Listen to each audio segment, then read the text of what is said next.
Hello student, सो आज से अपन start करेंगे ऑर्गेनिक केमिस्ट्री का पोर्शन। ठीक है, जैसा कि मैंने आप सभी लोगों को इन्फॉर्म कर दिया कि मंडे टू फ्राइडे आपको मैथ्स के लेक्चर्स मिल जाएंगे और सैटरडे एंड संडे को आपको ऑर्गेनिक केमिस्ट्री की क्लास होगी। ठीक है, तो आई थिंक आप लोग जैसे मैथ्स के मेरे कोर्स फॉलो कर रहे हैं, ऑर्गेनिक केमिस्ट्री का कोर्स भी वैसे ही फॉलो करेंगे, उतनी ऑनेस्टी के साथ और कॉन्स्टेंटली फॉलो करना। ठीक है, सिर्फ सैटरडे संडे को क्लास होगा, लेकिन टाइमिंग इसकी ज्यादा होगी मैथ्स के कंपेयर में। ठीक है, क्योंकि 2 ही दिन है वीक में। ठीक, अब देखो ऑर्गेनिक केमिस्ट्री में ना सबसे ज्यादा इंपॉर्टेंट है आपको रिएक्शंस याद रहना। ठीक है, अब बहुत सारे स्टूडेंट इसलिए केमिस्ट्री नहीं पढ़ते क्योंकि याद करना पड़ता है।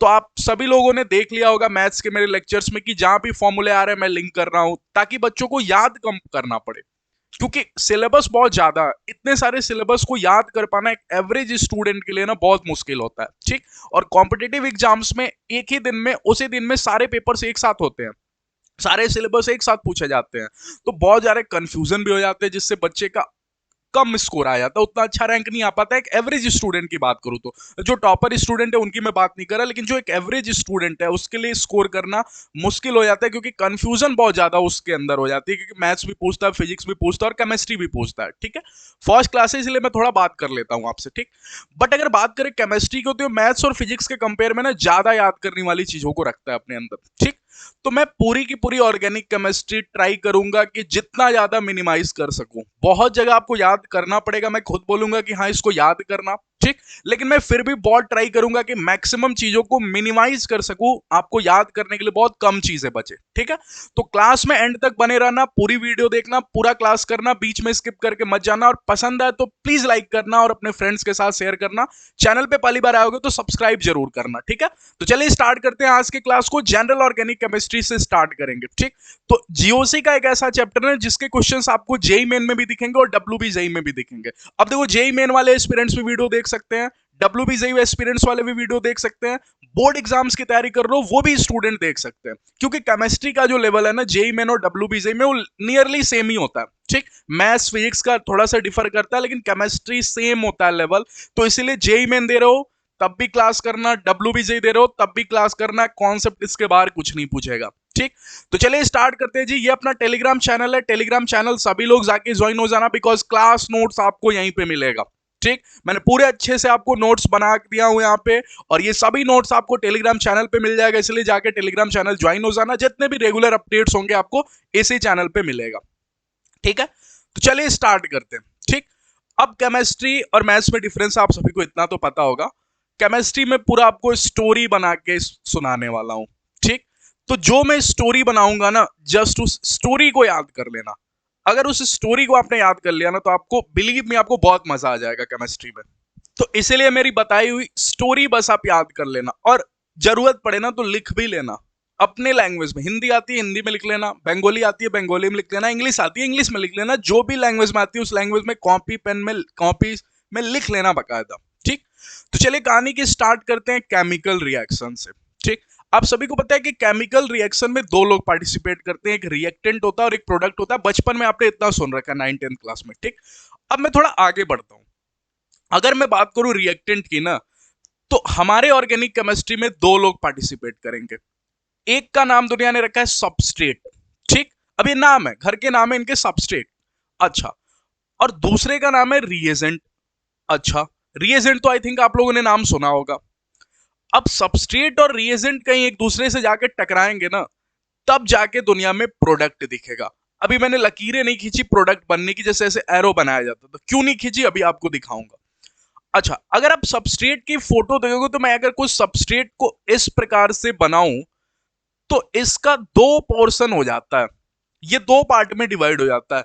एक जो पोर्शन होता है वो बोलता है कि मेरे में इलेक्ट्रॉन डेंसिटी ज्यादा है। क्या बोला सर? इलेक्ट्रॉन डेंसिटी ज्यादा। हालांकि अभी मुझे ये वर्ड यूज नहीं करना चाहिए, लेकिन फिर भी मैं 1 सेकंड के लिए यूज कर रहा हूं। ठीक, अच्छा, अगर इसकी इलेक्ट्रॉन डेंसिटी ज्यादा है तो मैं बोल दूंगा कि डेल्टा नेगेटिव। अभी कुछ नहीं बता रहा कि क्यों डेल्टा नेगेटिव है, क्यों नेगेटिव है, बताऊंगा, सब चीज स्टोरी बना के बताऊंगा। आज के दिन बस इतना सीख लो कि डेल्टा नेगेटिव है ऐसे दिखा दिया।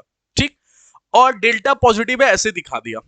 अच्छा, और कुछ रिएजेंट होता है और फिर जाके कहीं प्रोडक्ट बनता है। सर सबस्ट्रेट क्या होता है, रिएजेंट क्या? ये 1 सेकंड के लिए मेरे को बता देना। सबस्ट्रेट वो होगा ना जिस पे अटैक होगा। क्या बोला सर? जिस पे अटैक होगा। और अटैक करेगा कौन सर? रिएजेंट। ठीक। तो सबस्ट्रेट एक ऐसा पार्ट होगा ना जिस पे अटैक हो रहा होगा, और रिएजेंट वो होगा जो अटैक करेगा। तो अगर रिएजेंट से पूछोगे तो रिएजेंट क्या क्या होंगे हमारे ऑर्गेनिक केमिस्ट्री में, तो जैसे NaOH हो जाएगा आपका, HCl हो जाएगा, ओके, और H2SO4 हो जाएगा। बहुत ध्यान से देखोगे, और अगर आपको दिख भी गया होगा, इतनी सी पढ़ाई अगर आपने केमिस्ट्री में की होगी, तो NaOH का मतलब होता है Na प्लस और OH माइनस। ठीक। तो अगर NaOH को देखोगे तो Na का पॉजिटिव पार्ट किस पे अटैक कर रहा होगा, इसके नेगेटिव वाले पोर्शन पे। ठीक। तो सबस्ट्रेट एक ऐसा पार्ट होगा ना जिसपे अटैक होगा, और रिएजेंट वो होगा जो अटैक करेगा। बस इतनी सी बात पर को समझ जानी, इससे ज्यादा कुछ नहीं समझना अभी, इससे ज्यादा भी कुछ नहीं समझना आपको। ठीक। अच्छा, अब प्रोडक्ट की लकीर क्यों नहीं बनाई सर आपने, वो एरो क्यों नहीं बनाया? इसलिए नहीं बनाया ना क्योंकि मैं दो लोगों को और सामने लाने वाला हूं। कौन कौन से दो लोग सर? अगर सबस्ट्रेट और रिएजेंट आपस में टकराएं तो आपको पता है रिएजेंट अटैक करेगा, किस पे अटैक करेगा? सबस्ट्रेट पे करेगा। कैसे करेगा अभी ये भी नहीं बता रहा। ठीक है। तो यहां पे ना दो लोग और दुनिया में आएंगे जो कि अनस्टेबल लोग होंगे। सर आपको कैसे पता अनस्टेबल होगा? अरे वो अनस्टेबल होगा तभी तो 1 सेकंड से भी कम टाइम के लिए जिंदा रहेगा और तुरंत प्रोडक्ट में बन जाएगा। अगर सोचो कल को वही स्टेबल हो जाता तो उससे आगे बढ़ती नहीं गाड़ी। अरे अगर आप फर्स्ट फ्लोर पे स्टेबल हो गए तो सेकंड फ्लोर पे क्यों जाओगे रहने? फर्स्ट फ्लोर पे अनस्टेबल फील कर रहे हो, अनकंफर्टेबल फील कर रहे हो, तभी तो तुरंत सेकंड फ्लोर पे चले जाओगे। ठीक है।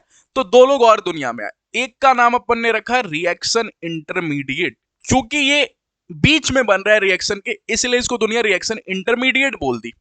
ठीक है। क्या होता है क्या नहीं होता समझा दूंगा बाद में, बस प्रोसीड करेंगे। ठीक है। जैसे जैसे प्रोसीड करेंगे सब दिमाग में आपके क्लिक करवा दूंगा।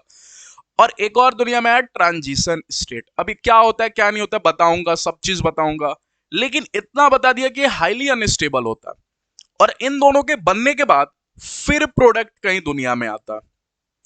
तो क्या इतना सिखा दिया? अभी जल्दी से रिवाइज करा दूं। फर्स्ट क्लास से देखो बेसिक रखूंगा और थोड़ा धीरे पढ़ाऊंगा, जैसे जैसे क्लास में आगे बढ़ेंगे फिर मैं फास्ट होऊंगा, क्योंकि मैं मान के पढ़ा रहा हूं कि आपको कुछ नहीं आता, आपको ऑर्गेनिक केमिस्ट्री जीरो आती है। ठीक। तो मैंने आपको यह सिखा दिया कि रिएजेंट वो होगा जो अटैक करेगा, सबस्ट्रेट वो होगा जिस पर अटैक होगा, और थोड़ा सा हिंट भी दे दिया कि NaOH को देखना ध्यान से, तो Na प्लस और OH माइनस फोटो बना लेता है। तो इसका Na प्लस कहीं उसके डेल्टा नेगेटिव पे जाके तो अटैक नहीं करेगा, प्लस माइनस पे अटैक करता है। इतना आपको बेसिक पता होगा। ठीक है। इतने से हिंट मैंने आपको दे दी। अच्छा, प्रोडक्ट बनने से पहले दो लोग और चेहरा में सामने लाएंगे अपना। ठीक है। एक का नाम रिएक्शन इंटरमीडिएट होगा, एक का नाम ट्रांजिशन स्टेट होगा। अभी क्या होगा क्या नहीं होगा आगे बढ़ेंगे तो सीख जाएंगे। अच्छा, चूंकि अपन ऑर्गेनिक केमिस्ट्री पढ़ रहे हैं तो जो सबस्ट्रेट होगा, जरूरी नहीं कि सबस्ट्रेट नहीं होगा, लेकिन चूंकि ऑर्गेनिक केमिस्ट्री पढ़ रहे हैं तो जिस पे अटैक होगा ना वो या तो अपनी दुनिया में एल्केन होगा, क्योंकि ऑर्गेनिक केमिस्ट्री पढ़ रहे हैं, या तो एल्कीन होगा, या फिर आपको पता है एल्काइन होगा। ठीक है। या फिर बेंजीन के डेरिवेटिव्स हो सकता है, benzene and it's derivatives. Okay, benzene and derivatives. या फिर ऑक्सीजन के डेरिवेटिव्स हो सकते हैं, या फिर नाइट्रोजन के डेरिवेटिव्स हो सकते हैं, या फिर हेलोजन के डेरिवेटिव्स हो सकते हैं। तो ये सभी सबस्ट्रेट होंगे, मतलब ऑर्गेनिक कंपाउंड। ठीक है। मतलब ऑर्गेनिक कंपाउंड, उन पे अटैक हो रहा होगा। कौन अटैक करेगा? रिएजेंट अटैक करेगा। अब आगे बढ़ जाते हैं। ठीक है। अच्छा, कहीं मैंने आपको इतना हिंट दे दिया कि एक डेल्टा पॉजिटिव होगा और एक डेल्टा नेगेटिव होगा, इतनी सी बात मैंने आपको बता दी। ठीक। तो नेक्स्ट टॉपिक पे भी जल्दी से आगे मूव कर जाते हो, दैट इज आपको इलेक्ट्रॉनिक डिस्प्लेसमेंट इफेक्ट। कहीं आपको नाम देख के ही तो नहीं पता चल गया कि इसमें इलेक्ट्रॉन डिस्प्लेस हो रहा होगा। अब मैं आपको बोलता हूं इलेक्ट्रॉन पे कौन सा चार्ज होता है, तो एक बच्चा खट से बोलेगा सर इलेक्ट्रॉन पे तो नेगेटिव चार्ज होता है। हाँ, इलेक्ट्रॉन पे नेगेटिव चार्ज होता है। अब अगर दुनिया में कोई पॉजिटिव हो तो आप उसको अच्छे लोग बोलोगे। ठीक। लेकिन अगर दुनिया में कोई नेगेटिव लोग हो तो आप उसको बुरे लोग बोलोगे। ठीक है, कि उसके अंदर बुराई है भैया, नेगेटिव है। अरे ऐसे ही आम जन की भाषा में बात करो, बोला ना पूरी स्टोरी बना के समझाऊंगा। मुझे केमिस्ट्री नहीं समझानी आपको, मुझे आपको इस लायक बना देना कि एग्जाम में आपके क्वेश्चंस हो जाए, कंफ्यूजन नहीं हो, कॉन्सेप्ट क्लियर हो जाए। तो इसलिए स्टोरी बना के समझाऊंगा। ठीक है, क्योंकि बच्चों को स्टोरी बड़ी मजा आता है सुनने में। ठीक। तो अगर मैं बोलूं इलेक्ट्रॉन तो मैं नेगेटिव चार्ज बोल रहा हूं, नेगेटिव चार्ज मैंने बुराई बोल रहा हूं। अब सोचो अगर किसी में से बुराई निकाल दोगे तो वो कैसा हो जाएगा? पॉजिटिव। सोचो आपने निकाली इलेक्ट्रॉन, इलेक्ट्रॉन माने बुराई, तो अगर आपने बुराई निकाल दी ना तो वो इंसान पॉजिटिव हो गया। तो इसको केमिस्ट्री में कैसे बोला गया कि अगर इलेक्ट्रॉन किसी एटम से निकल जाए ना तो उस पर पॉजिटिव चार्ज आ जाती है।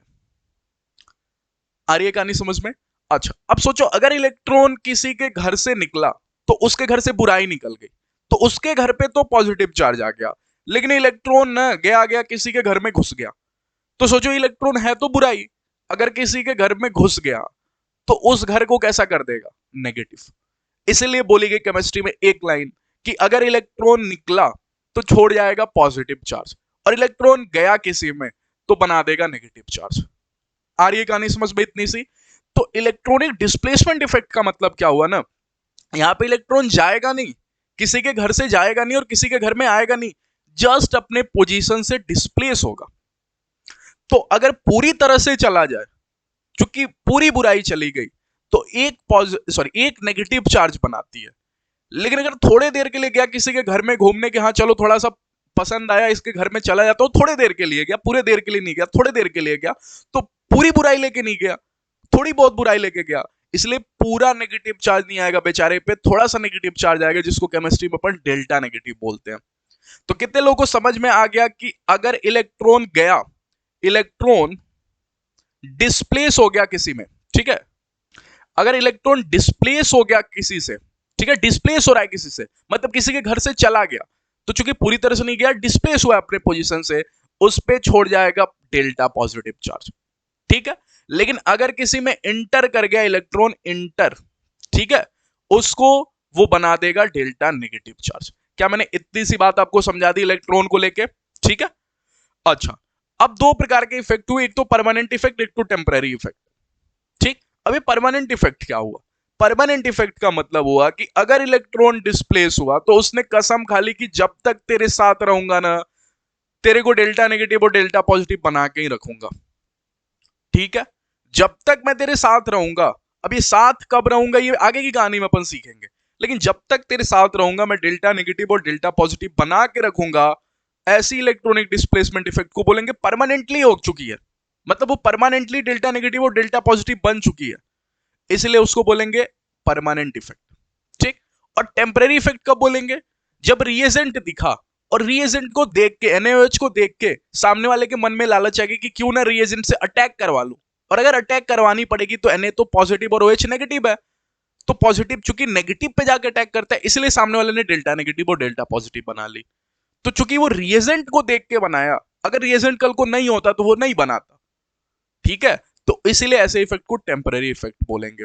इंपॉर्टेंट क्या है? इंपॉर्टेंट है परमानेंट इफेक्ट के टाइप्स, तीन प्रकार के अपन पढ़ेंगे। एक का नाम होगा इंडक्टिव इफेक्ट, मैं यहां से थोड़ा क्रॉस कर देता हूं, इंडक्टिव इफेक्ट, ओके।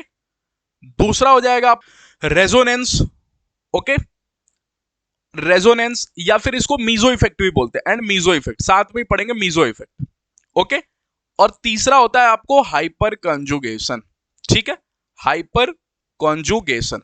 ठीक, स्पेलिंग पे मत जाना, अगर थोड़ी बहुत मिस्टेक हो जाए तो उसको अवॉइड करना। ठीक, हाइपर कॉन्जुगेशन। टेम्पररी इफेक्ट में दो प्रकार के टेम्पररी इफेक्ट होंगे, एक इलेक्ट्रोमेरिक, इलेक्ट्रोमेरिक, ओके, और एक होगा इंडक्टोमेरिक, इंडक्टोमेरिक, ओके। और क्या बोला, ये टेम्पररी इफेक्ट किसके प्रेजेंस में हो रहा होगा? केवल रिएजेंट के प्रेजेंस में, only in presence of reagent. ठीक, इंपॉर्टेंट क्या है? इंपॉर्टेंट है आपको permanent effect, only in presence of reagent. तो आइए धीरे धीरे करके अपन परमानेंट इफेक्ट के सभी टाइप्स को समझते हैं। तो सबसे पहले मैं आपके सामने लाता हूं इंडक्टिव इफेक्ट को, कि आखिर में इंडक्टिव इफेक्ट क्या होता है। ठीक, अच्छा, डेफिनेशन तो इसलिए लिखा गया दो कारणों से, एक तो नोट्स की खूबसूरती बढ़ाने के लिए पाला, और दूसरा बहुत सारे स्टूडेंट को ये टेंशन होता है कि सर बोर्ड एग्जाम्स की तैयारी करनी है अपन को, कॉम्पिटिटिव एग्जाम्स के लेक्चर्स क्यों देखे, इसलिए लिखो क्योंकि डेफिनेशन इसीलिए लेकर आया हूं। ठीक है, कॉम्पिटिटिव एग्जाम्स में और बोर्ड में इतना ही फर्क है कि बोर्ड में जो कॉन्सेप्ट पढ़ा उसको जाके लिख के आना होता है, और कॉम्पिटिटिव में जो कॉन्सेप्ट पढ़ा उसको अप्लाई करके आना होता है। तो यही बस फर्क होता है, बाकी कुछ फर्क नहीं होता। ठीक, अच्छा, डेफिनेशन क्या लिखा है उससे मुझे मतलब नहीं है, मैं तो डायरेक्ट अपनी कहानी आपके सामने लाता हूं। ठीक, कार्बन बैठे हुए थे अपने घर में बहुत मस्त, ठीक है, सभी कार्बन एक साथ बैठे हुए थे, कोई खलबली नहीं थी। अब एक बाहर की दुनिया से एक एटम आके इनसे चिपक गया। एक्स से क्यों रिप्रेजेंट कर रहे हो सर?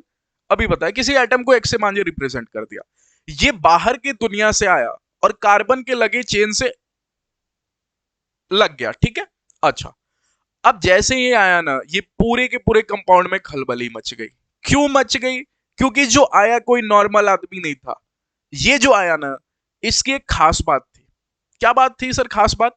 कि इसकी इलेक्ट्रोनेगेटिविटी ज्यादा थी। सर ये क्या होती है? जिन्होंने पढ़ा है उनको पता है इलेक्ट्रोनेगेटिविटी क्या होती है, लेकिन जिनको नहीं पता मैं उनको बता देता हूं।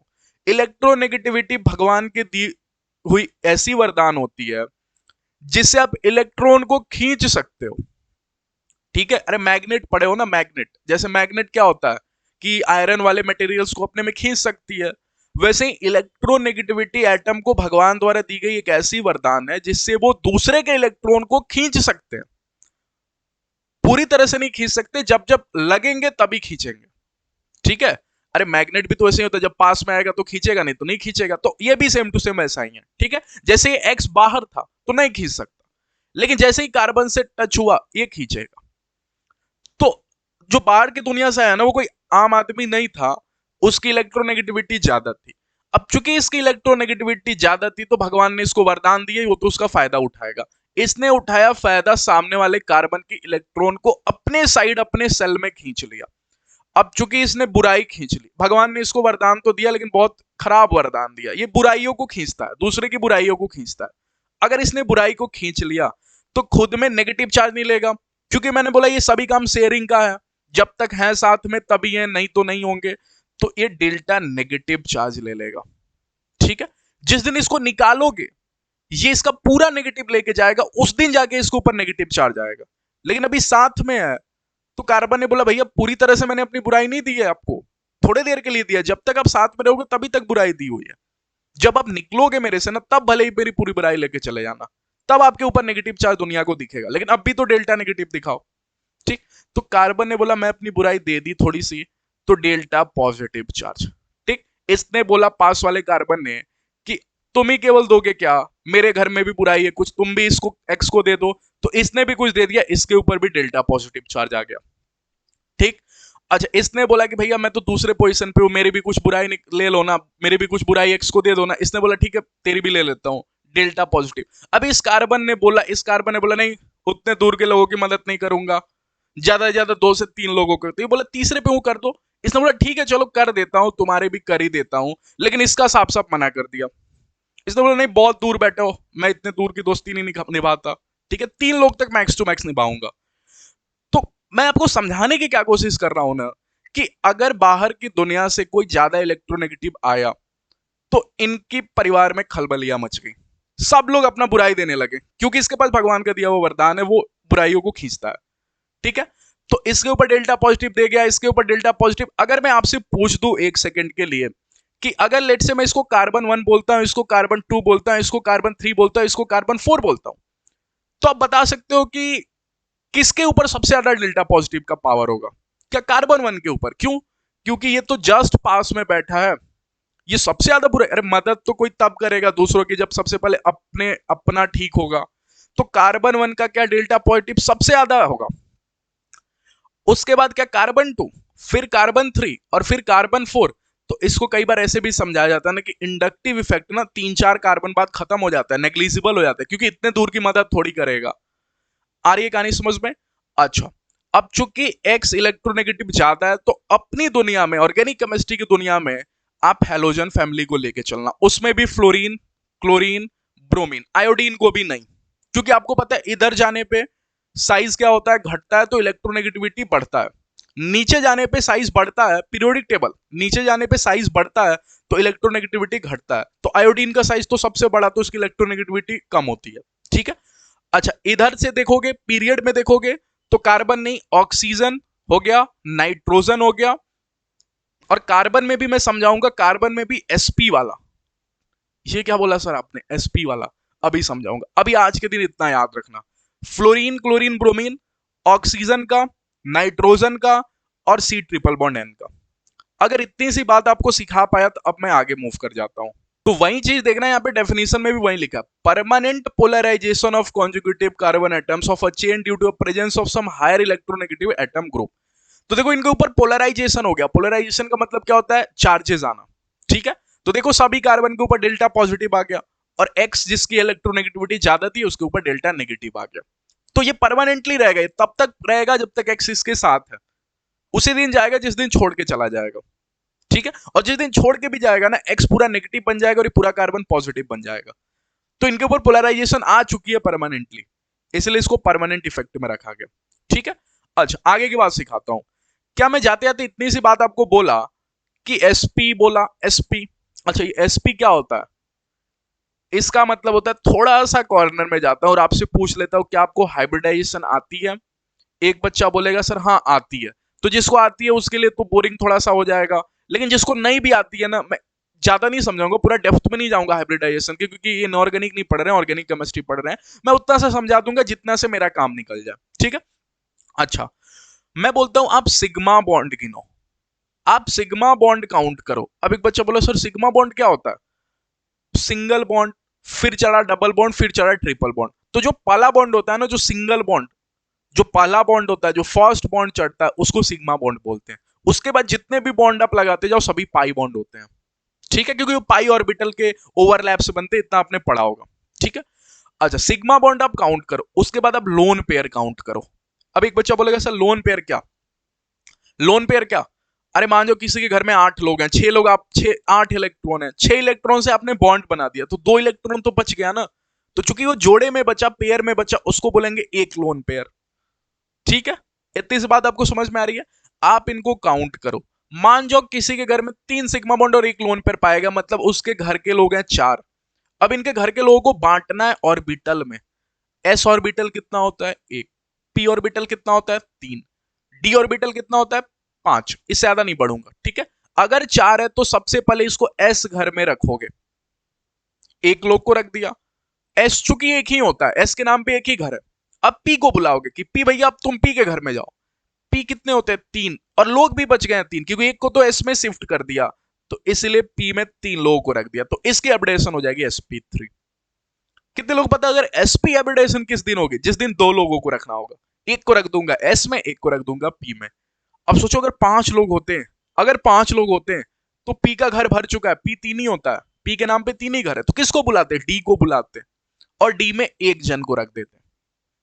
तो अगर 5 होता कल को, तो हाइब्रिडेशन हो जाता है sp3d। ये 5 क्या हो जाता है ये मत भूल जाना, सिग्मा बॉन्ड और लोन पेयर की काउंटिंग, ठीक है। तो इतना सा से मेरा काम चल जाएगा। तो अगर मैं आजकल बोल दूं आपको आज के दिन कि इस कार्बन की हाइब्रिडेशन बताना, तो क्या हाइब्रिडेशन सुनते ही अपने कानों में सिग्मा बॉन्ड और लोन पेयर काउंट करने लगोगे? हाँ। अगर सिग्मा बॉन्ड काउंट किया तो बताना सिग्मा बॉन्ड क्या बोला? Single bond. क्या इस कार्बन का इस कार्बन से एक सिंगल बॉन्ड, एक यहां पे ये पाई हो गया, ठीक है। और हाइड्रोजन से भी एक बनाएगा, जो दिखाया नहीं सामने वाले ने, लेकिन मन की आंखों से देख लेनी है।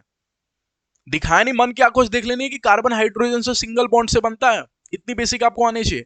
तो एक यहां पे, एक यहां पे, एक हाइड्रोजन के साथ, और लोन पेयर चूंकि कार्बन पे बचता नहीं है, जितने हैं सब यूज कर लेता है, ठीक है। तो 3 हुआ, 3 माने s को बुलाया, फिर 2 लोग बच गए तो 2p को बुलाया, मतलब इसकी हाइब्रिडेशन sp2 है।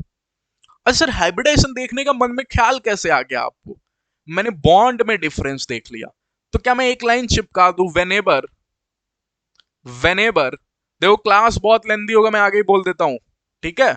Whenever there will be difference in, difference in number of bond, number of bond, bond, we will see hybridization. हम लोग हाइब्रिडाइजेशन देखेंगे, ठीक है, हाइब्रिडाइजेशन, ठीक। तो नोट्स बकायदा आपको मिल जाए, इसलिए मैं आपको लिख देता हूं सारी चीजें, नहीं तो बता के भी निकल जाता। Hybridisation sp2। अच्छा, अगर इस कार्बन की पूछूं तो कितने लोग मेरे को बता देंगे? एक कार्बन यहां से, एक कार्बन यहां से, 2 सिंगल बॉन्ड, और 2 इस हाइड्रोजन से भी जुड़े हुए हैं, तो 4 सिंगल बॉन्ड। 4 मैंने अभी अभी तो देख के आए sp3, ठीक है, sp3। तो एक बच्चे ने बोला सर यहां तक के कार्बन में ना sp2 हाइब्रिडाइजेशन है, और ये दोनों कार्बन में अगर आप देखोगे तो sp3 हाइब्रिडेशन है। तो सर इनमें कोई एटम का फर्क नहीं है? ये भी कार्बन वाले लोग हैं और ये भी कार्बन वाले लोग हैं। पिछली बारी क्या था, ये कार्बन वाले लोग थे, ये फ्लोरीन क्लोरीन ब्रोमीन था, या कुछ और था जिसकी इलेक्ट्रोनेगेटिविटी ज्यादा थी। लेकिन इसमें फर्क इतना है ना सर कि ये भी कार्बन है, ये भी कार्बन है, बस फर्क बॉन्ड का है, हाइब्रिडाइजेशन का है। एक का वाइब्रेशन sp2 है, एक का वाइब्रेशन sp3 है। अब मैं दूसरी कहानी आपके सामने रखता हूं। अगर sp2 बोला, अगर sp3 बोला, और अगर कल को sp भी बोलता, क्योंकि sp भी हो सकता था, जिस दिन घर के लोग दो होते, दो लोगों को शिफ्ट करना होता, तो sp। तो अगर मैं आपसे पूछूं कि बताना s की खुशबू सबसे ज्यादा किस वाले में आएगी, अरे यहां दो लोगों के बीच में s फंसा है, यहाँ पे sp3 कर लेता हूं इसको, और sp2 कर लेता हूं ताकि लाइन से अरेंज कर पाऊं, ठीक है, और इसको sp2 कर लेता हूं, ठीक। ज्यादा स्लो पढ़ा रहा हूं तो बिल्कुल बुरा मत मानना, इसलिए क्योंकि पहला लेक्चर है, मुझे नहीं पता।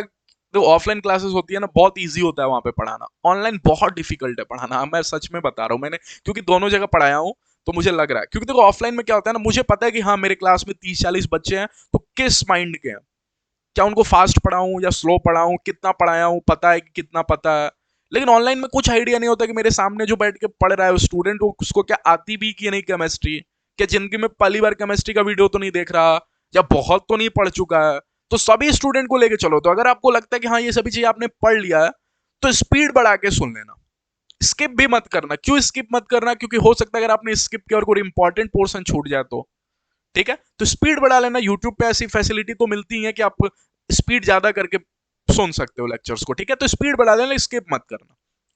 अच्छा, दूसरी कहानी आपके सामने ला रहा हूं। अब मैं बोलूं, बताना यहाँ पे 3 लोगों के बीच में एस फंसा है। एक बच्चा बोला हाँ सर 3 लोगों के बीच में फंसा है, बहुत कष्ट है। यहाँ पे देखना 2 लोगों के बीच में ही एस फंसा है, थोड़ा सा कष्ट है। यहाँ पे बताना क्या एक ही लोगों के बीच में एस फंसा है। यहाँ तो एस बहुत खुश है कि मेरे पास सिर्फ फंसने के लिए एक ही पी के बीच में फंसा हूं। तो क्या केमिस्ट्री की भाषा में और थोड़ा सा मैथ्स भी कंबाइन कर दूं, तो क्या यहाँ पे बोल दूं कि यहाँ परसेंटेज एस करेक्टर बहुत ज्यादा है, मतलब इन तीनों के कंपेयर में ज्यादा है। क्या यहाँ परसेंटेज एस करेक्टर यहाँ बोलूं, और यहाँ बोलूं परसेंटेज एस करेक्टर, तो क्या बीच का, और क्या इसमें परसेंटेज एस करेक्टर सबसे कम है, क्योंकि यहाँ एस 3 लोगों के बीच में फंसा। अगर आप परसेंटेज भी निकालोगे मैथ के टर्म्स में, तो एक 1/4 × 100 हो जाएगा, ठीक है। आगे कहानी समझो, तो परसेंटेज भी निकालोगे तो यहाँ कम परसेंटेज आएगा। बट ऐसे भी सोच सकते हो, यहाँ एक लोगों के बीच में फंसा है, यहाँ 2 लोगों के बीच में फंसा है, यहाँ 3 लोगों के बीच में फंसा है, तो सबसे ज्यादा तकलीफ होगी। तो अगर मैं इसको ए बोल दूं, अगर मैं इसको बी बोल दूं, अगर मैं सी बोल दूं, तो परसेंटेज एस कैरेक्टर का ऑर्डर कोई बता पाएगा क्या मेरे को? क्या परसेंटेज एस कैरेक्टर, या एबीसी भी नहीं बोलता हूं, आपको डायरेक्ट डायरेक्ट लिख देता हूं, क्या परसेंटेज एस कैरेक्टर सबसे ज्यादा एसपी में होगा? क्या सबसे ज्यादा एसपी में होगा? ठीक है, तो सबसे ज्यादा एसपी में। फिर बताना मेरे को sp2 में, फिर बताना sp3 में। क्या आपको इतनी सी कहानी समझ में आई? अब तीसरी कहानी आपके सामने रखता हूं, इसको इलेक्ट्रोनेगेटिविटी से रिलेट करता हूं। अगर यहां पे परसेंटेज एस कैरेक्टर ज्यादा है, इसका मतलब क्या हुआ कि इसमें ज्यादातर इलेक्ट्रॉन्स एस में है, इसमें उसके कंपेयर में थोड़े से कम है, और इसमें सबसे कम है एस में। अब सोचो एस यहां पे होता है न्यूक्लियस के सबसे पास, न्यूक्लियस के सबसे पास होता है, और न्यूक्लियस बेचारा होता है पॉजिटिव चार्ज। अगर इसमें एस में ये एस सेल है, ठीक है, जो सबसे पास में होता है, अगर इसमें इलेक्ट्रॉन बढ़ाते जाऊं, तो क्या इसका अट्रैक्शन बढ़ता जाएगा? और अगर इसका अट्रैक्शन बढ़ता गया, तो इसी वरदान को तो इलेक्ट्रोनेगेटिविटी बोलते हैं ना, कि किसी भी एटम की वो टेंडेंसी को इलेक्ट्रॉन को खींच ले। तो सोचो इलेक्ट्रॉन खींचेगा कौन किसी एटम में, उसकी जिम्मेदारी किसकी होती है? न्यूक्लियस की, क्योंकि न्यूक्लियस पॉजिटिव चार्ज होता है। तो अगर किसी ने बुराई इसको दी, और अगर वो बुराई एस सेल में दे दी, तो सोचो न्यूक्लियस बड़ी जल्दी खींच लेगा, ठीक है। तो मैं क्या आपको समझाने की कोशिश कर रहा हूं कि अगर एस सेल में इलेक्ट्रॉन है ना, अगर परसेंटेज एस कैरेक्टर ज्यादा है, ठीक है, लिख देता हूं यहां पे, अगर परसेंटेज एस कैरेक्टर ज्यादा है, माने सर सिंपल सा मतलब है कि इलेक्ट्रॉन एस सेल में ज्यादा है, ठीक है, यहां पे बहुत कम है क्योंकि पी में 3 लोग चले गए, तो ऑब्वियस बात है एस में थोड़े कम हो गए, एस का इफेक्ट थोड़ा कम हो गया। तो अगर परसेंटेज एस कैरेक्टर ज्यादा सर, मतलब इलेक्ट्रॉन इजिली खींचे जाएंगे, और अगर इजिली खींचे जाएंगे तो उसकी इलेक्ट्रोनेगेटिविटी ज्यादा बोल दो तो आपको तकलीफ तो नहीं होगी। क्या इतनी सी बात मैं आपको समझा पाया? अगर समझा पाया, तो क्या इतना मेरे को आज के दिन बता देना इन दोनों में परसेंटेज एस कैरेक्टर किसकी ज्यादा, क्या sp2 की ज्यादा? तो क्या ये इसकी इलेक्ट्रोनेगेटिविटी, इस बेचारे की इलेक्ट्रोनेगेटिविटी भले ही कार्बन है, लेकिन क्या इसकी इलेक्ट्रोनेगेटिविटी, दूसरे पेन से लिख देता हूं, क्या इसकी इलेक्ट्रोनेगेटिविटी ज्यादा हो गई, इसकी इलेक्ट्रोनेगेटिविटी कम हो गई? तो अगर इसकी इलेक्ट्रोनेगेटिविटी ज्यादा हो गई ना, तो इसको मिला वरदान, इसने इलेक्ट्रॉन को डिस्प्लेस कर लिया। और अगर खींच लिया तो बताना इसके ऊपर कौन सा चार्ज, डेल्टा नेगेटिव।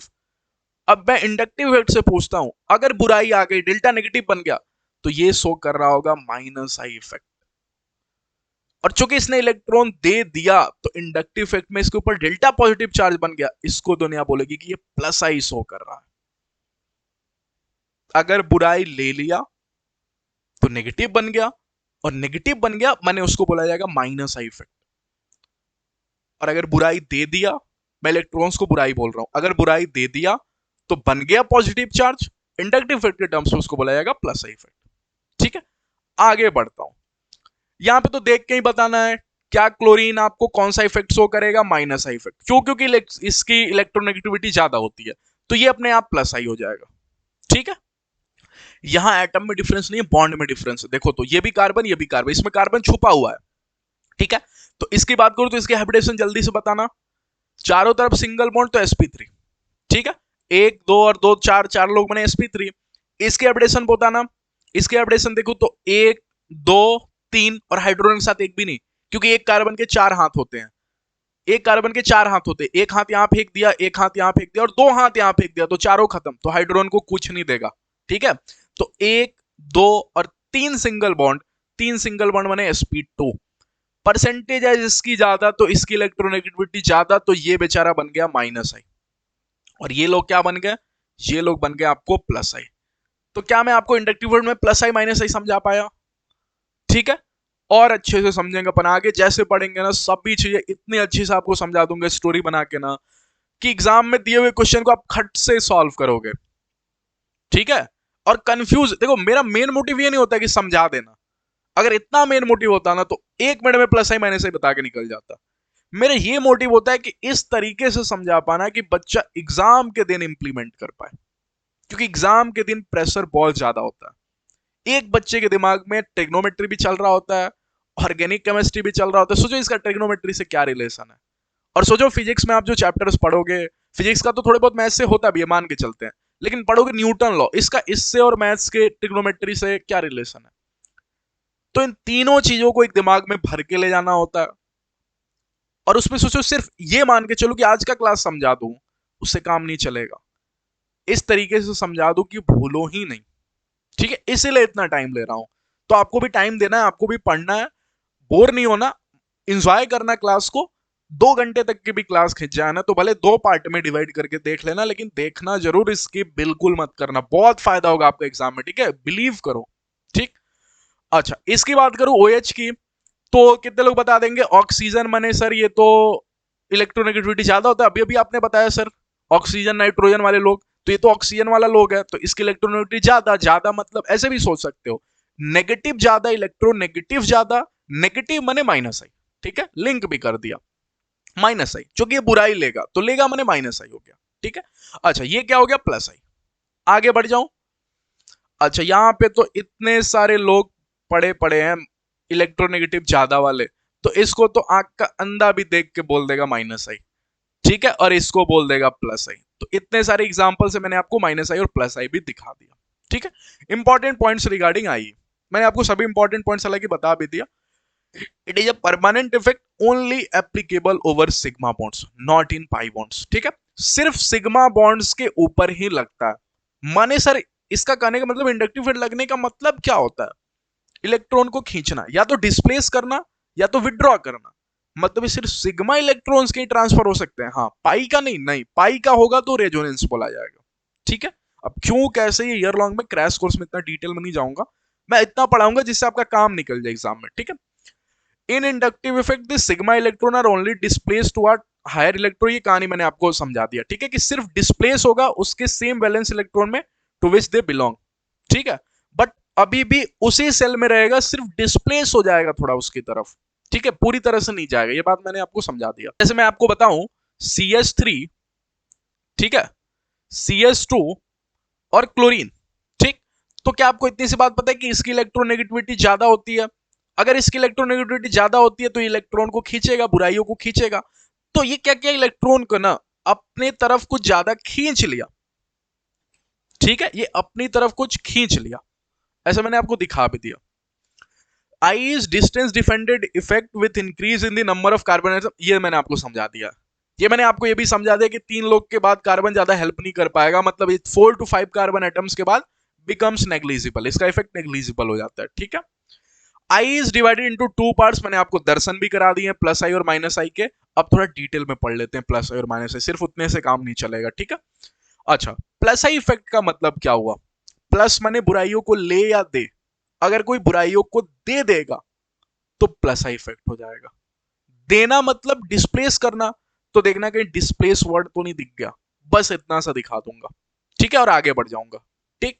बुराइयों को दे देना, ठीक, प्लस आई हो जाओगे। और लेना, बुराइयों को लेना, लेने के बाद इंसान नेगेटिव बन जाएगा, तो माइनस आई इफेक्ट, ठीक है। पहले पार्ट में मैंने आपके सामने पेश किया all anionic species are plus I in nature. अब 1 मिनट के लिए भी समझा दूं क्यों, अगर आपके दिमाग में आ रहा है तो सोचो, इलेक्ट्रॉन को इसमें डिस्प्लेस करना है। इलेक्ट्रॉन को क्या वो लोग भी डिस्प्लेस कर सकते हैं जिसमें घर में बहुत ज्यादा इलेक्ट्रॉन है? तो अगर देखो एनायन इस चार्ज का मतलब क्या होता है कि इसने ऑलरेडी इलेक्ट्रॉन लेके रखा हुआ है, तो इसके घर में इलेक्ट्रॉन ज्यादा है। तो अगर इसके घर में इलेक्ट्रॉन ज्यादा है ना, तो क्या इलेक्ट्रॉन को दे सकता है, डिस्प्लेस करा सकता है, माने प्लस आई शो करेगा, ठीक है। अच्छा, इसमें से भी कौन प्लस आई ज्यादा शो करेगा? तो जिसकी इलेक्ट्रोनेगेटिविटी सबसे कम होगी, और जिसकी ज्यादा होगी वो तो खींच रहा होगा, जिसकी कम हो रही होगी वो दे रहा होगा। तो कितने लोग पता चलेगा CS2 की इलेक्ट्रोनेगेटिविटी कम होती है, कार्बन की कम होती है, तो इसकी सबसे ज्यादा, फिर नाइट्रोजन, फिर ऑक्सीजन, और ये तो sp वाला है, और दो दो ऑक्सीजन भी है यहाँ पे, ये भी देख सकते हो, ठीक है, ठीक। तो क्या मैं यहां से एक बात आपके सामने लिख सकता हूं कि प्लस आई जो होता है ना, वो इनवर्सली प्रोपोर्शनल होता है इलेक्ट्रोनेगेटिविटी के, ठीक है। क्या ये बात मैं आपके सामने लिख दूं तो आपको कोई तकलीफ तो नहीं होगी? उसी के बेसिस पे मैंने कंपेयर भी कर दिया, चूंकि इसकी इलेक्ट्रोनेगेटिविटी सबसे कम तो प्लस आई ज्यादा, ठीक है। All alkylic groups are plus I nature, मैंने आपके सामने दिखा भी दिया बहुत सारे एल्काइलिक ग्रुप्स, देखना ये भी एल्काइलिक ग्रुप्स था, प्लस आई दिखाया। ऐसा क्यों? क्योंकि देखो एल्काइलिक ग्रुप कार्बन होगा, कार्बन आपको पता है पीरियड में सबसे इधर होता है, ठीक है। तो कार्बन के आगे जितने भी होंगे उनकी इलेक्ट्रोनेगेटिविटी ज्यादा होगी। तो अगर कल को दूसरे एटम से लग गया तो उनकी इलेक्ट्रोनेगेटिविटी ज्यादा होगी, वहां मार खा जाएगा और वहां प्लस आई बन जाएगा। और एल्काइलिक ग्रुप है, मतलब इसमें डबल बॉन्ड और ट्रिपल बॉन्ड नहीं हो सकता, सिंगल बॉन्ड होगा, और सिंगल बॉन्ड होगा तो sp3 होगा। तो अगर कल को डबल बॉन्ड से भी लग गया, ट्रिपल बॉन्ड से भी लग गया, तब भी मार खा जाएगा, परसेंटेज एस कैरेक्टर के घेरे में आ जाएगा, ठीक है। तो अगर दूसरे एटम से लगा, चूंकि उनकी इलेक्ट्रोनेगेटिविटी ज्यादा होती है, उसके कारण प्लस आई बन जाएगा। और अगर कल को बाई चांस दूसरे कार्बन से भी लगा तो उनकी बॉन्ड या तो डबल होगी या तो ट्रिपल होगी, तो वहां परसेंटेज कैरेक्टर से मार खा जाएगा। तो रहना है इसको कुल मिला के प्लस आई इन नेचर, ठीक है। तो जैसे कि यहां पे एग्जांपल भी दिखा दूं आपको, तो CH3, ठीक है, प्लस आई इन नेचर। अच्छा, यहां पे देखो तो एक कार्बन है, और अगर 3 लोग CH3 आ गए, ठीक है, 3 लोग CH3 आ गए, तो बताना यहां पे प्लस आई ज्यादा है ना? क्यों? क्योंकि यहां पे 3 एल्काइलिक ग्रुप है, तो यहां पे प्लस आई ज्यादा होगा, ठीक। अच्छा, स्टोरी ऑफ DTH, ये DTH क्या है सर? डी मतलब अगर भूले नहीं होगे तो ड्यूटोरियम, ठीक है। अच्छा, टी मतलब अगर भूले नहीं होगे तो ट्यूटोरियम, स्पेलिंग पे बिल्कुल मत जाना, मैं आगे ही बोल दे रहा हूं, ठीक है। और H अगर नहीं भूले होगे तो अपना हाइड्रोजन, ठीक है। ये क्या होते हैं सर? हाइड्रोजन के आइसोटोप्स, हाइड्रोजन के आइसोटोप्स, ठीक। तो अब मैं इन तीनों को कंपेयर करता हूं। अगर इन तीनों को कंपेयर किया तो सबसे पहले मैं लाता हूं बॉन्ड लेंथ को, ठीक है। बॉन्ड लेंथ मतलब बॉन्ड की लंबाई, ठीक। बॉन्ड लेंथ में भी सबसे पहले कार्बन और हाइड्रोजन का बॉन्ड, फिर कार्बन और ड्यूटोरियम का बॉन्ड, फिर कार्बन और ड्यूटोरियम के बीच का बॉन्ड। तो ऐसा देखा गया और पाया गया कि कार्बन और हाइड्रोजन की बॉन्ड लेंथ ज्यादा हुई, फिर CD की और फिर CT की। अब मैं आपसे एक बात पूछूं तो क्या आप मेरे को बता पाओगे कि अगर कोई चीज लंबी है और अगर कोई चीज छोटी है, तोड़ना किसको आसान होगा? सोच के देखना, अगर मैं इतनी छोटी सी पेंसिल दे दूं आपको, इतनी छोटी सी लकड़ी दे दूं, और इतना बड़ा लकड़ी दे दूं, हालांकि लकड़ी पतला ही है, ठीक है, ज्यादा मोटा लकड़ी नहीं है, अगर पतला है, इसी पेन को बोलता हूं, इसी पेन को आपके सामने रखा, ये इतना बड़ा है, क्या खट से तोड़ दोगे? ठीक है। और अगर यही इतना छोटा सा इसको बोल दूं तोड़ने के लिए, इतने से पोर्शन को, तो क्या मुश्किल होगी तोड़ने में? तो क्या इतनी सी बात आपके सामने ये भी बात रख दूं कि अगर बॉन्ड लेंथ ज्यादा हो गया, दूसरे पेन से लिख देता हूं, अगर कल को बॉन्ड लेंथ ज्यादा, लंबाई ज्यादा बॉन्ड की, तो क्या बॉन्ड स्ट्रेंथ कम होगा? बॉन्ड स्ट्रेंथ मतलब बॉन्डों की मजबूती। अगर कोई चीज लंबा है तो उसको आसानी से तोड़ दोगे, तो इसको डायरेक्ट लिख दो, bond length is inversely proportional to bond strength. तो अगर कोई बच्चा मेरे को बॉन्ड स्ट्रेंथ का ऑर्डर बता दे तो मुझे बहुत मजा आएगा। बॉन्ड स्ट्रेंथ, क्या इसका जस्ट उल्टा, मतलब सबसे मजबूत कौन सा बॉन्ड होगा? सबसे मजबूत हो जाएगा सी और टी का बॉन्ड, फिर हो जाएगा आपको सी और डी का बॉन्ड, और फिर हो जाएगा आपको सी और एच का बॉन्ड। ठीक है, तो मैंने आपको बॉन्ड लेंथ और बॉन्ड स्ट्रेंथ का ऑर्डर बता दिया इनको, ठीक है। अच्छा, अगर मैं आपसे एक और बात यहीं पे पूछ लूं, क्योंकि पढ़ तो अपन इंडक्टिव इफेक्ट रहे हैं, ठीक, तो अगर मैं आपसे ये भी पूछ दूं कि इंडक्टिव इफेक्ट का ऑर्डर बताना, इंडक्टिव इफेक्ट नहीं, प्लस आई का, ठीक है, प्लस आई का बताना, तो क्या अगर प्लस आई का मतलब क्या होता है, आप एक बार खुद से पूछना, मन से पूछना, प्लस आई का मतलब क्या होता है? क्या प्लस आई का मतलब इतना होता है कि बुराई, जो मैंने पढ़ाया है स्टोरी से रिलेट करना है, इलेक्ट्रॉन इलेक्ट्रॉन की बात नहीं करनी, स्टोरी से रिलेट करना है। क्या बुराइयों को निकाल देना? बुराइयां आएंगी तो माइनस आई, जाएंगी तो इंसान पॉजिटिव हो जाएगा, प्लस आई। बुराइयों को निकाल देना। अब जो जितना मजबूत रहेगा वो उतना जल्दी बुराइयों को निकालेगा। मैं कॉन्सेप्ट पे नहीं जा रहा, अगर मैं कॉन्सेप्ट पे जाऊंगा ना तो जीओसी के मिनिमम 20 लेक्चर बन जाएंगे, उतना टाइम ही नहीं है। क्रैश कोर्स है, मैं आपको सिर्फ स्टोरी बना के फिट कर दे रहा हूं आपके दिमाग में, ठीक है। तो जो जितना मजबूत होगा ना, उसके लिए बुराई निकालनी बहुत आसान होगी। इसलिए प्लस आई का ऑर्डर भी यही हो जाएगा, सी टी, फिर आपको हो जाएगा सी डी, और फिर हो जाएगा आपको सी एच, ठीक है। तो कई बार आपके एग्जाम में ये भी पूछ देता है, ओके। तो अगर मैं आपके सामने तीनों को कंबाइन करके लिख दूं, तो क्या आप मेरे को बोल रहे हो कि बॉन्ड लेंथ, बॉन्ड स्ट्रेंथ लिख देता हूं, बॉन्ड स्ट्रेंथ जो होगी वो इनवर्सली प्रोपोर्शनल होगी बॉन्ड लेंथ के, ठीक है। बॉन्ड लेंथ के इनवर्सली प्रोपोर्शनल, याद करने की जरूरत नहीं है, जो जितना लंबा उसको तोड़ना उतना आसान, और जितना मजबूत माने बुराइयों को बड़ी जल्दी निकाल देगा, उसका प्लस आई नेचर उतना ज्यादा, और प्लस आई ज्यादा तो माइनस आई तो कम ही होगा। और एल्काइलिक ग्रुप को तो वैसे भी माइनस आई कम होता है। अरे C H three C D three C H three C T three alkylic group ही है ना, तो एल्काइलिक ग्रुप की तो प्लस आई देखी जाती है, माइनस आई तो वो ऑलरेडी कमजोर है, ठीक है। अब बढ़ जाते हैं माइनस आई इफेक्ट में। तो प्लस आई में दो ही लोग, एनाइनिक स्पीसीज और एल्काइलिक ग्रुप, ठीक। माइनस आई में कौन कौन से लोग आएंगे? तो माइनस आई का मतलब बुराइयों को ले ले, माने विड्रॉ कर ले। विड्रॉ वर्ड दिखा के आगे बढ़ जाऊंगा आपको, ठीक है। तो एक छोटा सा नोट्स की थोड़ी सी खूबसूरती बनाने के लिए अगर दिखा दो, तो कार्बन कार्बन कार्बन, और यहाँ पे ज्यादा इलेक्ट्रोनेगेटिव है, मोर इलेक्ट्रोनेगेटिविटी, ठीक है। तो ये क्या करेगा, ये इलेक्ट्रॉन को खींच लेगा, और अगर इसने इलेक्ट्रॉन को खींच लिया ना, इलेक्ट्रॉन को खींच लिया, तो इसके ऊपर हो जाएगा डेल्टा नेगेटिव चार्ज, और इन सभी के ऊपर हो जाएगा डेल्टा पॉजिटिव चार्ज, ठीक है। तो ये क्या शो करेगा, ये शो करेगा माइनस आई, और ये लोग क्या शो करेंगे, प्लस आई। तो ये मैंने जस्ट लिख के आपको समझा दिया ताकि आपके नोट्स में बना रहे, ओके। अच्छा, अब कुछ कंपेयर करवा लेता हूं माइनस आई। तो क्या मैं आपके सामने इतनी सी बात रख दूं कि इलेक्ट्रोनेगेटिविटी के तो डायरेक्टली प्रोपोर्शनल होगा माइनस आई, इतनी सी बात मैं लिखवा दूं, जैसे इसमें लिखवा लिया इलेक्ट्रोनेगेटिविटी के इनवर्सली प्रोपोर्शनल प्लस आई, ठीक है। इसको खींचना है तो जितना ज्यादा इलेक्ट्रोनेगेटिव उतनी बुराइयों को जल्दी खींचेगा, तो माइनस आई डायरेक्टली प्रोपोर्शनल। अब कंपेयर करवा लेता हूं, फ्लोरीन क्लोरीन ब्रोमीन आयोडीन में इलेक्ट्रोनेगेटिविटी सबको पता है फ्लोरीन की ज्यादा होती है, तो माइनस आई भी ज्यादा होगी, ठीक। NH2 ऑक्सीजन और फ्लोरीन में बताना, क्या इधर जाने पे इलेक्ट्रोनेगेटिविटी बढ़ती है? तभी तो कार्बन की सबसे कम होती है, तो फ्लोरीन, ऑक्सीजन और नाइट्रोजन। इसमें बताने का टाइम है, क्या बॉन्ड का डिफरेंस ट्रिपल और डबल, हाइब्रिडाइजेशन बोलना, क्या sp तो नहीं, यहां बोलना क्या sp2 तो नहीं। अब मैं डायरेक्ट लिखूंगा, बार बार इतना ज्यादा नहीं जा सकता, ठीक है। sp2, क्या परसेंटेज एस ज्यादा, अब दिमाग कैसे सोचोगे, परसेंटेज एस ज्यादा, इलेक्ट्रोनेगेटिविटी ज्यादा, कैसे? एस में ज्यादा इलेक्ट्रॉन है तो खींचे जाएंगे, इलेक्ट्रोनेगेटिविटी ज्यादा, और अगर इलेक्ट्रोनेगेटिविटी ज्यादा तो कौन ज्यादा, इलेक्ट्रोनेगेटिविटी ज्यादा, तो नेगेटिव वाला माने माइनस आई ज्यादा, तो इसकी माइनस आई ज्यादा होगी, ठीक है। आगे मूव करते, कुछ मैं आपके कंपेयर करा लेता हूं छोटे मोटे एग्जांपल्स, ठीक। इसकी बात करूं तो जल्दी से बताना, क्या sp हाइब्रिडाइजेशन, इसकी बोलना है sp2, और इसकी बोलना है sp3। तो अगर मैं लिखूं तो क्या ये ऑर्डर हो जाएगा माइनस आई का, परसेंटेज ज्यादा, इलेक्ट्रोनेगेटिविटी ज्यादा, इलेक्ट्रोनेगेटिविटी ज्यादा तो माइनस आई ज्यादा, स्टोरी की तरह याद होगी। ठीक है, इसकी बात कर लेता हूं।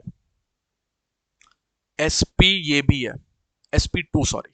ठीक है, एक यहां पे, एक यहां पे, दो और एक यहां पे सिंगल बॉन्ड, तीन, तो तीन बने sp2। sp2 ये भी है और sp2 ये भी है। तो आज के दिन तो सर बॉन्ड का फर्क ही नहीं था। क्यों सर? यहाँ पे ऑक्सीजन है, यहाँ पे नाइट्रोजन वाला है और यहाँ पे कार्बन वाला है। आपको पता है इलेक्ट्रोनेगेटिविटी इधर जाने पे बढ़ती है, तो ऑक्सीजन नाइट्रोजन कार्बन ऑक्सीजन की ज्यादा होती है, फिर नाइट्रोजन फिर कार्बन। ठीक है, अच्छा, माइनस आई इफेक्ट की एक सीरीज होती है जो आपको याद करनी होती है। आपको दिख तो रहा है पूरी पूरी सीरीज? हाँ ठीक है, नोट्स में तो आपको वैसे ही मिल जाएगा टेलीग्राम पे। आई होप आप ज्वाइन हो जाओगे इस लेक्चर के बाद, क्योंकि आपको केमिस्ट्री की नोट्स तो लगेगी, मैथ्स की नहीं भी लगेगी, केमिस्ट्री की नोट्स की तो जरूरत पड़ेगी, तो टेलीग्राम पे तो ज्वाइन हो ही जाओगे। जो इंपॉर्टेंट है जो मैं आपके सामने रख देता हूं, जो याद करना है NO2 का। ठीक है, NO2 सबसे ज्यादा माइनस आई शो करेगा, क्योंकि नाइट्रोजन भी ज्यादा इलेक्ट्रोनेगेटिव वाला, ऑक्सीजन भी ज्यादा। फिर C ट्रिपल बॉन्ड N, इसको भी याद रखना है। फिर फ्लोरीन, क्लोरीन, ब्रोमीन, आयोडीन, ये तो आपको याद ही रहेगा। फ्लोरीन, क्लोरीन, ब्रोमीन और आयोडीन अभी दिखा भी दिया, और चारों में कौन मजबूत ये भी मैंने आपको दिखा दिया।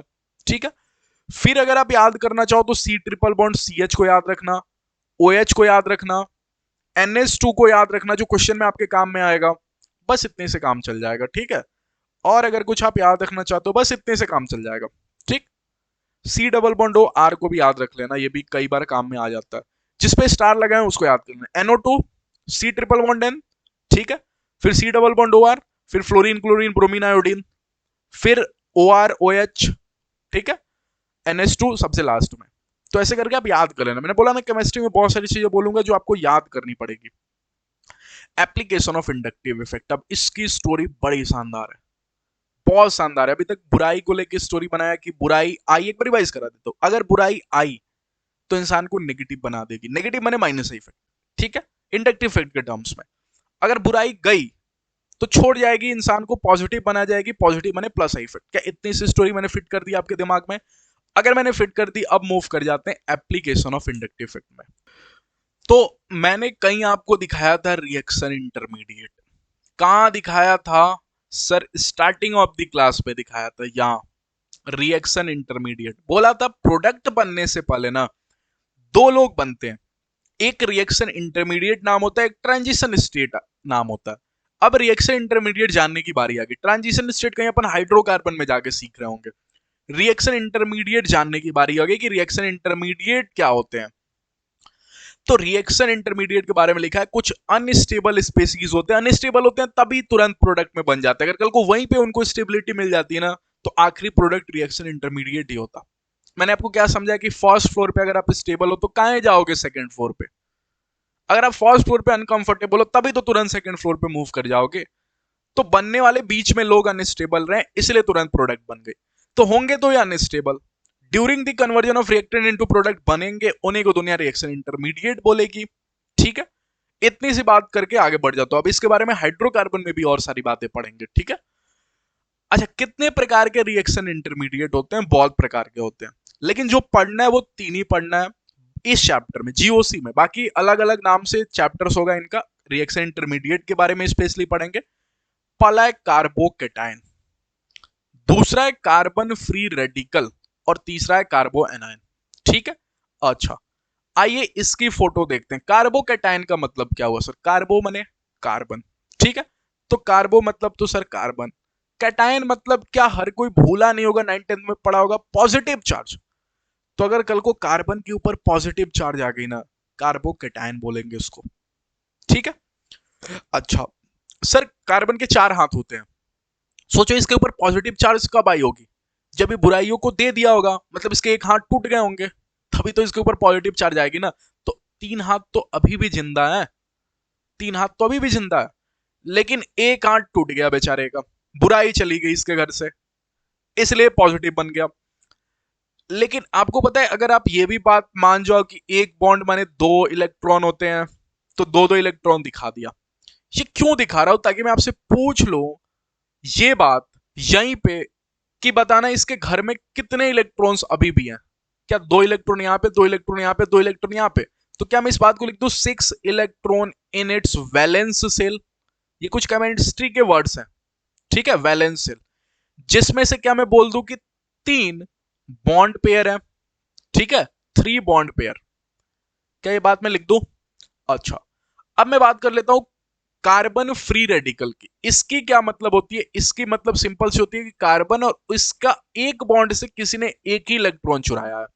एक इलेक्ट्रॉन अभी मतलब इसका आधा हाथ टूटा है, पूरा हाथ नहीं टूटा, ठीक है, और 3 लोग तो अभी भी होंगे पूरे पूरे हाथ वाले, ठीक है। तो अगर आपसे मैं पूछूं तो क्या आप ये मना नहीं करोगे कि इसके में कितने इलेक्ट्रॉन्स है? इसके वैलेंस शेल में 7 इलेक्ट्रॉन्स, ठीक है। दूसरे पेन से लिख देता हूं 7 electrons, 7 electrons in valence shell, ठीक है। क्या इतनी सी बात आपको समझ में आ रही है? अच्छा, अगर मैं ऐसे बात कर लेता आपसे कि बताना बॉन्ड पेयर कितना, तो क्या आप बोलोगे 3 बॉन्ड पेयर। तो सर 3 बॉन्ड पेयर मतलब तो 6 इलेक्ट्रॉन हुए, मतलब और क्या है आपके पास? तो एक लिख देता हूं फ्री रेडिकल, या फिर इसको दूसरे टर्म्स में लिख सकता हूं 1/2 फील्ड ऑर्बिटल, ठीक है। पूरा तब भरता है जब 2 इलेक्ट्रॉन आ जाता है, ठीक है, और अगर 1 इलेक्ट्रॉन आया तो उसको बोलेंगे हाफ फील्ड ऑर्बिटल, ठीक। अच्छा, बात कर लेते हैं कार्बन आयन की। इतना सा से मैं इसको अलग कर देता हूं, सेपरेट कर लेता हूं। बात करते हैं कार्बन आयन की। अगर कार्बन आयन की बात किया तो कार्बन और यहां पे इलेक्ट्रॉन ये और 3 हाथ, ठीक।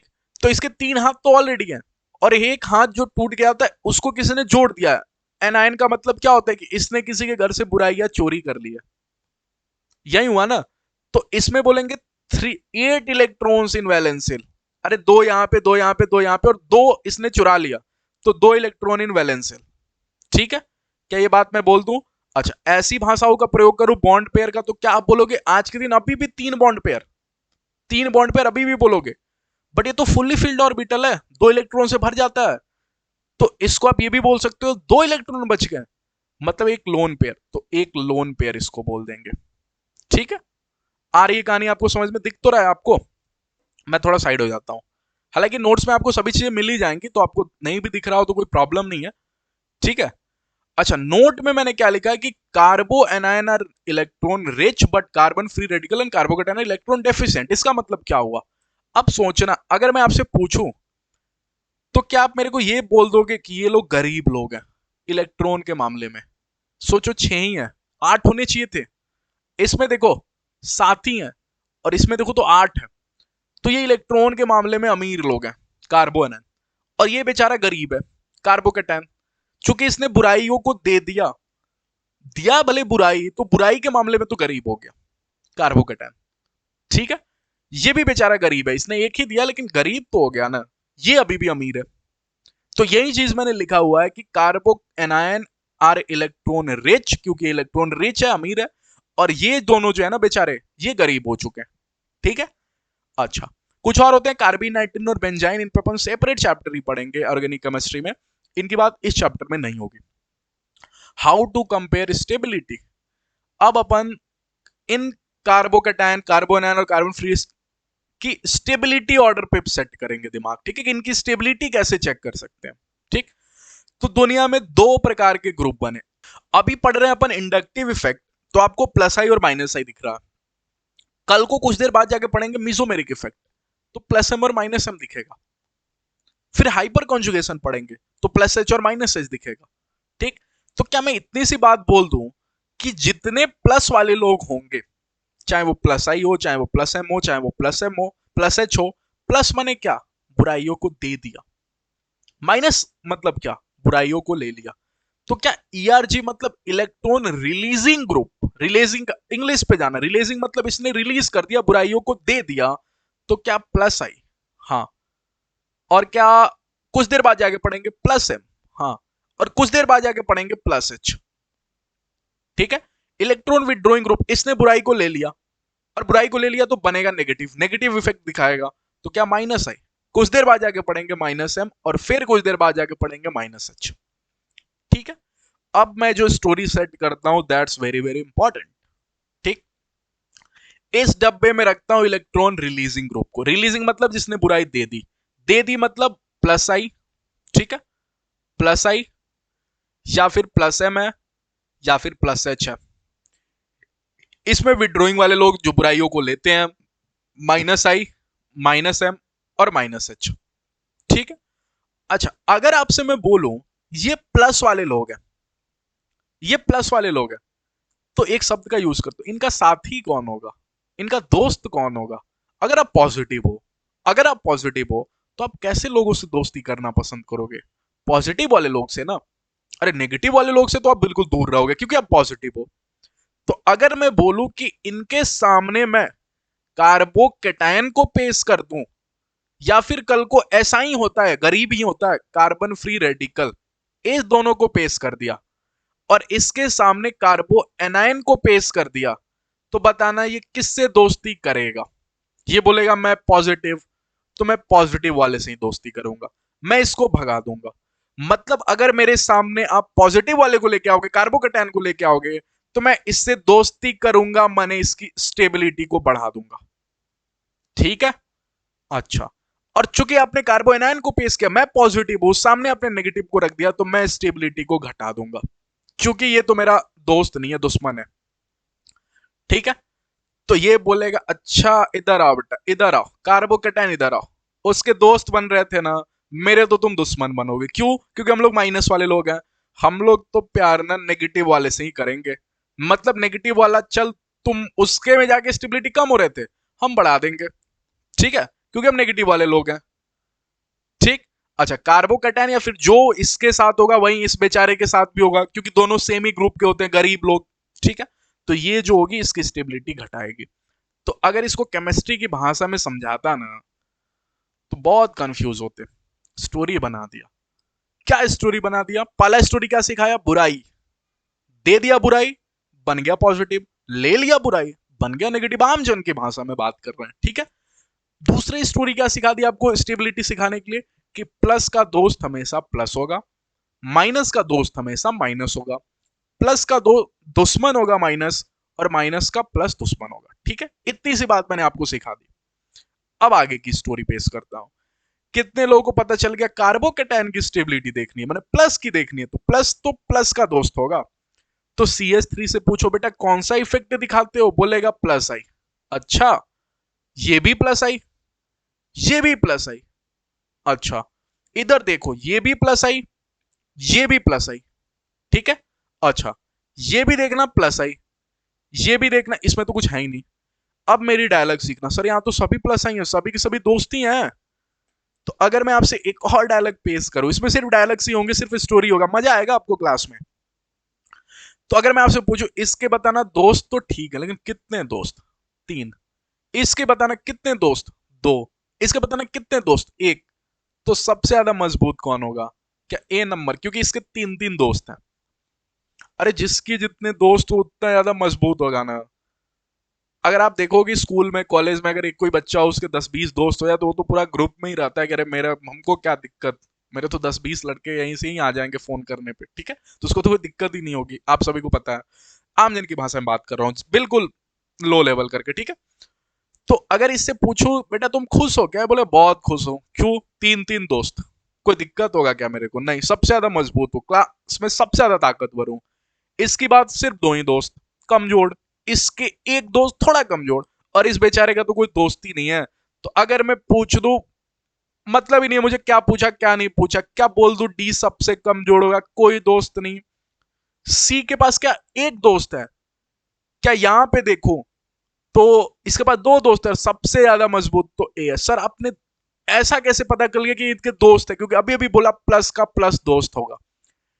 अच्छा, कितने लोगों को इतनी सी बात समझ में आ गई? सर कल को अगर 3 माइनस आई होते हैं और यहाँ पे 2 माइनस आई होता है और यहाँ पे 1 माइनस होता तो सीरीज उल्टी हो जाती। क्यों? क्योंकि इस बेचारे के 3 दुश्मन हो जाते हैं, ये तो हर जगह से मार खाएगा, तो सबसे ज्यादा कमजोर हो जाता। कहानी समझ में आ रही है आपको? ठीक है। तो सीरीज उल्टी हो जाती जब अगर ये माइनस आई लगे होते। ठीक है। क्योंकि तब कल को, आज के दिन ये खुश है क्योंकि 3 दोस्त हैं, कल को अगर 3 दुश्मन हो जाते तो हर जगह से थप्पड़ खाता, तो ये कमजोर हो जाता। ये 2 ही जगह से थप्पड़ खाता, तो ये थोड़ा सा मजबूत होता। ये एक जगह से खाता, ये बेचारा तो थप्पड़ नहीं खाता क्योंकि इसके कोई दुश्मन ही नहीं होते, तो ये सबसे ज्यादा मजबूत होता। ठीक है।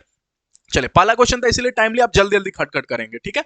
अब खटखट करेंगे, टाइमिंग भी थोड़ा ज्यादा हो रहा है। 1.5 घंटे तो मिनिमम पढ़ेंगे केमिस्ट्री की क्लास, ठीक है, क्योंकि 2 ही दिन वीक में आने वाले हैं। पहला लेक्चर है, दूसरे लेक्चर थोड़ा फास्ट चलूंगा, इतना नहीं समझाने वाला, इतना स्टोरी नहीं ज्यादा समझाऊंगा, क्योंकि पहला क्लास है, बेसिक रख रहा हूँ और आपके दिमाग में फिट कर रहा हूँ केमिस्ट्री को, ठीक। अच्छा, अब बोला ना, अभी कहानी में उल्टा हो गया, यहाँ पे प्लस आई है, यहाँ पे प्लस आई है और यहाँ पे प्लस आई है, ठीक है। तो कितने लोगों को पता चल गया आज के दिन ये तीनों इसके दुश्मन है, क्यों? क्योंकि ये नेगेटिव है और नेगेटिव का पॉजिटिव दुश्मन होता है, थप्पड़ खाएगा ये इनसे, तो ये कमजोर हो गया। तो क्या मैं डायरेक्ट लिख दो यहाँ पे, फिर भी नोट्स की खूबसूरती बनाने की, ताकि कल को आप भूल ना जाओ, ये प्लस आई, ये लिख लेना आप हिंदी में बकायदा या इंग्लिश में, जो भी लैंग्वेज आपको पसंद है लिख लेना। क्यों ये ज्यादा हो गया, लिख लेना बकायदा। मैं तो अपने नोट्स में लिखता था डी इसलिए मजबूत क्योंकि इसके एक भी दोस्त नहीं, सी एक दोस्त, डी बी 2 दोस्त, ए 3 दोस्त, मैं अपने नोट्स में बकायदा लिखता था। तभी पढ़ा 12th में, और उसके 2-3 साल बाद 4 साल बाद भी पढ़ा पा रहा हूं, क्यों? क्योंकि नोट्स है मेरे पास, जो मेरे को खुद पढ़ा दे, मेरे टीचर्स मेरे नोट्स ही हैं। वैसे ही आप अपने नोट्स को बहुत अच्छा बनाओ, क्योंकि एंड में मैं आपको नहीं पढ़ाने वाला, कोई और नहीं पढ़ाने वाला, आपके नोट्स ही आपको पढ़ाएंगे, उन्हीं को अपना टीचर बना लो। तो एग्जाम के एक दिन पहले किस टीचर से पढ़ोगे? मुझसे पढ़ोगे एग्जाम के एक दिन पहले? नहीं। इतने बड़ी लेक्चर देखोगे क्या 2 घंटे की? नोट्स से पढ़ोगे। तो नोट्स को टीचर बना लो, इस प्रकार से नोट्स बनाओ, ठीक है। सब बातें लिख डालो, सब बातें लिख डालो, काम ही क्या, अपन को नोट्स बनाने हैं, ठीक है। आई डोमेन, अच्छा ये नहीं, ये हो गया ना। इसमें अगर लिखो तो कैसे लिखूंगा? क्या सबसे ज्यादा ए मजबूत? नहीं, ए सबसे ज्यादा कमजोर हो गया, फिर बी, फिर सी, फिर डी। रीजन क्या, आप खुद लिख लोगे, मैंने आपको समझा दिया, ठीक है। अच्छा, आई का डोमिनेंस ऑर्डर लिखा हुआ है, आम जन की भाषा में समझाऊंगा, इतनी इंग्लिश मुझे आती नहीं। Distance factor, number factor, strength factor. दोस्त मजबूत हो ठीक है, कोई दिक्कत नहीं है, मजबूत दोस्त पसंद भी है, बट नंबर ज्यादा होना चाहिए भैया। 2 ही दोस्त हैं, थोड़े कमजोर हैं, लेकिन नंबर में ज्यादा होना चाहिए, ठीक है। तो नंबर जीत गया। अच्छा, मेरे 50 दोस्त हैं और किसी के 25 दोस्त ही हैं, लेकिन वो उसके घर के पास में रहते हैं, और दोस्त भले ज्यादा हैं, लेकिन अगर मान लो कोई कोलकाता में रहता है और उसके दोस्त दिल्ली में है, तो अगर किसी दिन गलती से झगड़ा किया तो इसको तो मार पड़ जाएगी, तब तक उसके दोस्त आते ही रह जाएंगे। तो भले 5 दोस्त ही बनाओ, लेकिन थोड़े पास में हो, ठीक है, क्लोज में बनाओ, लॉन्ग डिस्टेंस मत रखो, ठीक है। लॉन्ग डिस्टेंस नहीं हो पाता, समझ में आ रहा है? तो डिस्टेंस फैक्टर, नंबर फैक्टर और स्ट्रेंथ फैक्टर मैंने ऐसे आपको समझा दिया कि दोस्त थोड़े पास में होने चाहिए, ज्यादा नंबर में होने चाहिए, स्ट्रेंथ उसके बाद, ठीक है। तो यहां पे देखना, कितने लोगों को पता चला NO2, NO2, NO2। अच्छा, ये पोजीशन पे बात नहीं कर रहा, अभी अभी बात नहीं कर रहे कौन से पोजीशन पे है, बाद में कर लूंगा, ठीक है। क्या NO2 को देख के आपको खुशबू आ जाती है माइनस आई की सीरीज से? ठीक है, और ऐसे भी भूल गए तो नाइट्रोजन इलेक्ट्रोनेगेटिविटी ज्यादा तो माइनस आई, ठीक है। ये भी माइनस आई, ये भी माइनस आई। मेरे को इतना सा बता देना, अगर सभी के सभी माइनस है तो स्ट्रॉन्ग कौन है? क्या देखोगे आप? डिस्टेंस। अरे देखो, ये इसका दुश्मन है, दोस्त नहीं है।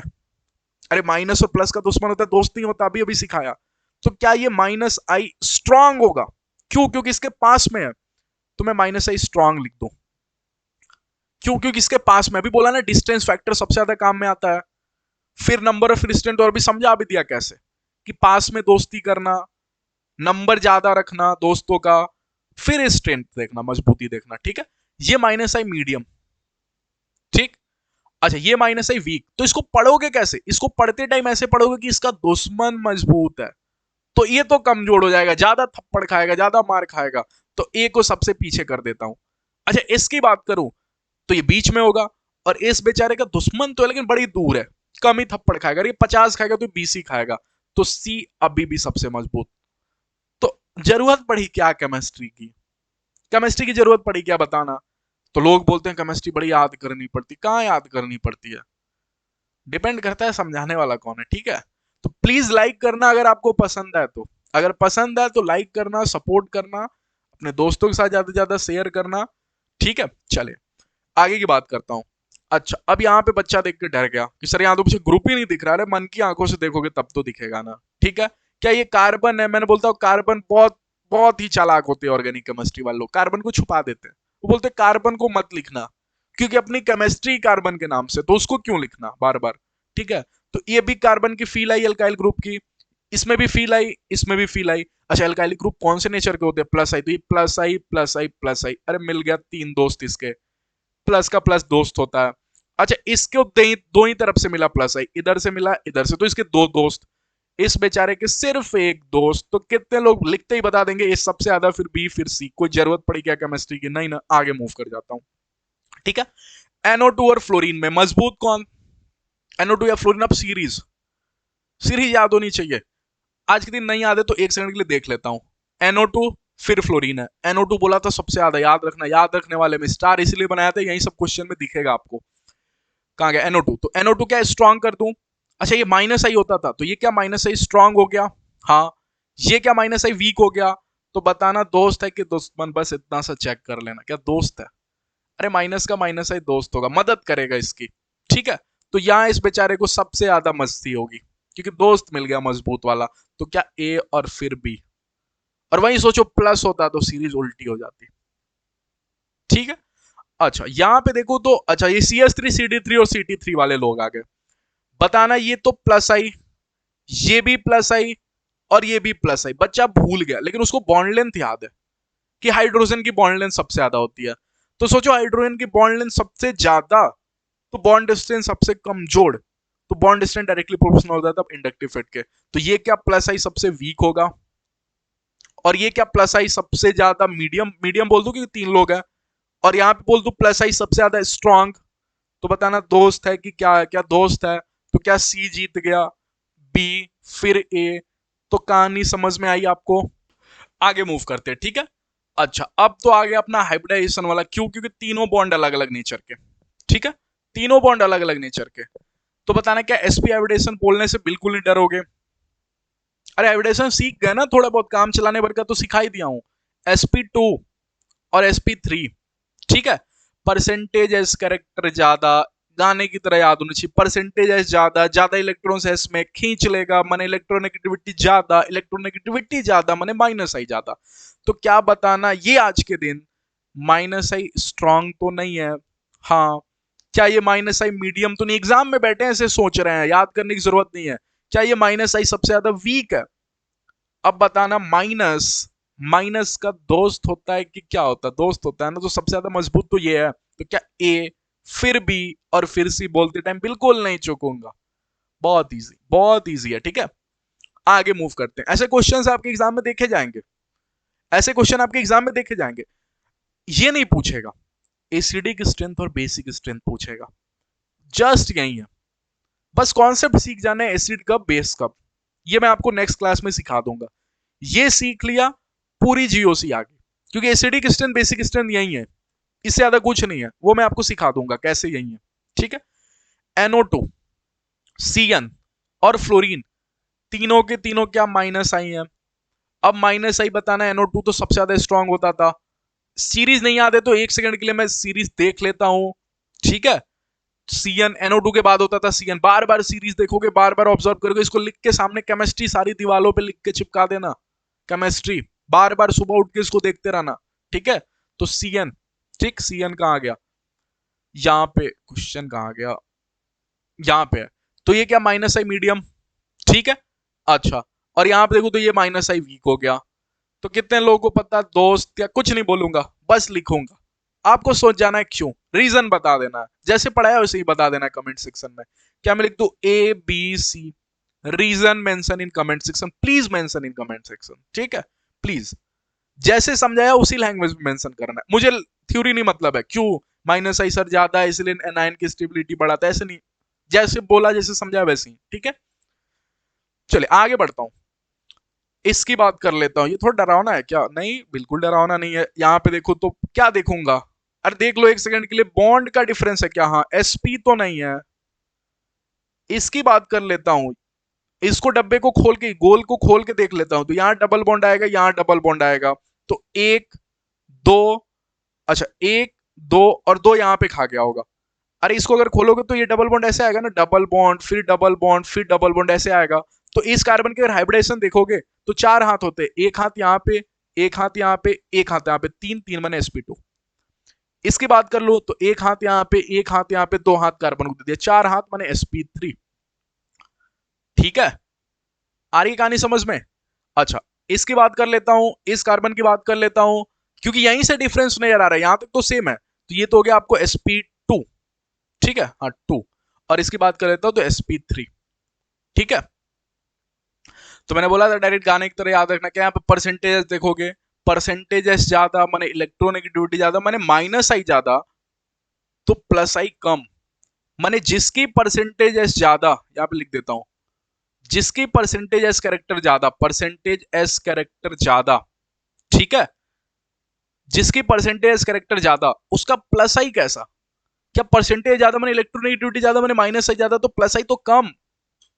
तो यहां पे अगर देखोगे तो परसेंटेज किसकी ज्यादा है भैया, किसकी एसपी की सबसे ज्यादा है, तो क्या ए प्लस आई सबसे कम हो जाएगा, और चूंकि ये प्लस और प्लस के दोस्त हैं तो क्या सबसे लास्ट में कहीं, दूसरा स्लाइड ले लेता हूं, ठीक है, सबसे कमजोर जो होगा वो ए होगा, सोच जाना, ठीक है। अच्छा ये भी sp2 है, ये भी sp2 है, बट प्लस आई का मतलब क्या होता है, इलेक्ट्रॉन को बुराइयों को दे देना, तो क्या इसके घर में सबसे ज्यादा बुराई है, देखो इलेक्ट्रॉन डेंसिटी, इसको बोलते हैं इलेक्ट्रॉन डेंसिटी ज्यादा है, तो इसके घर में ज्यादा बुराई है तो ज्यादा बुराइयों को देगा, तो बढ़िया प्लस आई है, ठीक है। इसके कंपेयर में भले ही sp2 है, भले ही sp2 है, लेकिन इसको ऐसे बोला जाता है कि इसकी इलेक्ट्रॉन डेंसिटी ज्यादा है, तो इलेक्ट्रॉन डेंसिटी ज्यादा है तो ज्यादातर इलेक्ट्रॉन को डिस्प्लेस करेगा, तो प्लस आई बढ़िया, ठीक है। तो यहाँ पे बी, फिर बोलना मेरे को, क्या sp2 एस परसेंटेज कैरेक्टर देख रहे हैं, तो क्या सी, और फिर सबसे ज्यादा मजबूत कौन हो गया, डी, क्योंकि इसकी परसेंटेज सबसे खराब है, और चूंकि सबसे खराब है तो सबसे खराब इलेक्ट्रोनेगेटिव होगा, और अगर सबसे खराब इलेक्ट्रोनेगेटिव होगा तो प्लस आई बढ़िया होगा, और प्लस प्लस दोस्त होते हैं। आगे बढ़ जाऊं क्या, नेक्स्ट टॉपिक पे मूव कर जाता हूं, दैट इज रेजोनेंस, ठीक है, और पढ़ा देता हूं, रेजोनेंस कंप्लीट कर देता हूं आज के क्लास में। अब रेजोनेंस क्या होता है, तो रेजोनेंस का मतलब मैं जैसे समझता हूं ना वैसे मैं आपको समझा देता हूं, कि एक इंसान के शकल बदल देना उसको रेजोनेंस बोलते हैं, ठीक है। अब कैसे पता चलेगा कि कब शकल बदलना है, कब शकल नहीं बदलना है, ये नेक्स्ट टॉपिक पढ़ लेंगे, कब मेरे को पता चलेगा कि रेजोनेंस है भी कि नहीं है, रेजोनेटिंग स्ट्रक्चर बनानी है कि नहीं बनानी है, ये आगे पढ़ लेंगे। अभी समझते हैं रेजोनेंस है क्या, तो थोड़ी केमिस्ट्री भी जरूरी है, तो थोड़ी केमिस्ट्री वाले टर्म्स में पढ़ लेते हैं। The phenomena by virtue of which we can write more than one possible structure for a compound or a species is called a resonance, ठीक है, वही भाषा मैंने आपको समझाया, ठीक है, कि अगर सॉरी, अगर किसी प्रोसेस के तहत एक कंपाउंड के एक से ज्यादा स्ट्रक्चर बनाए जा सके उसको रेजोनेंस बोलते हैं, ठीक है। अच्छा, एक सेकंड के लिए अगर एक बच्चा सोचेगा तो वो ऐसे सोचेगा कि सर आपने पाई बॉन्ड को इन पे क्यों रखा, मेरे को मन किया ऐसा कि क्यों ना मैं पाई बॉन्ड को इसको यहां पे नहीं रखूं, इस पे खाली क्यों छोड़ा सर, यहां पे रख दो ना, तो यहां पे रख दिया। अच्छा इसको यहां पे क्यों रखा, यहां पे रख दो ना, ठीक है।